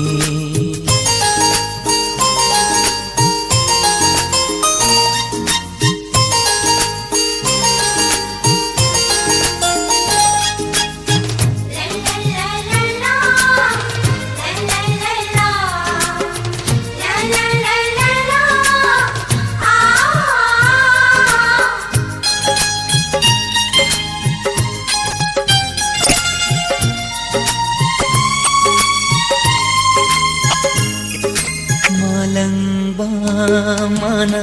hakchangda humlakpa nangi tanaura kuchana soklakpagum aigi thamoida tatna fauhalle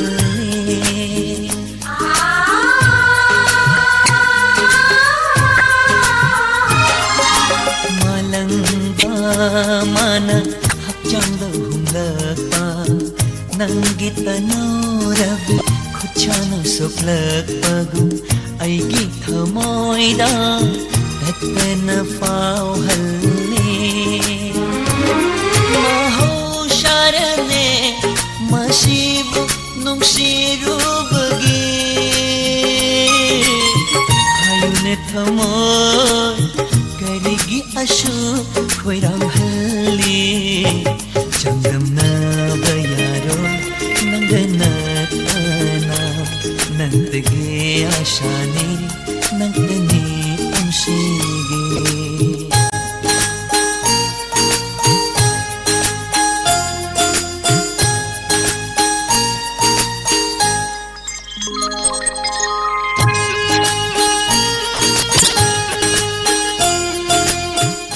Thorom la thok tu na tahan sariba si 90.0 wahang radio ki thorom paring singni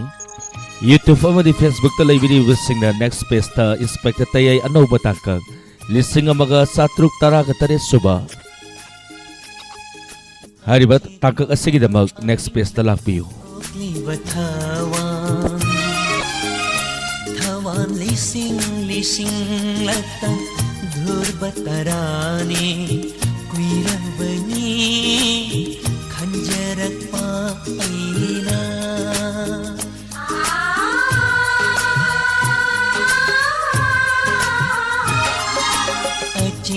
pa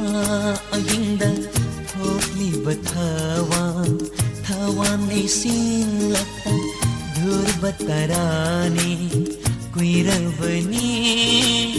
khanjarak pa aina nongol thakta pairiba laichilgi mapaigum chakhinu ko inatgi lapna chandamna bayaro nanganatana nantagi ashani nantani panshige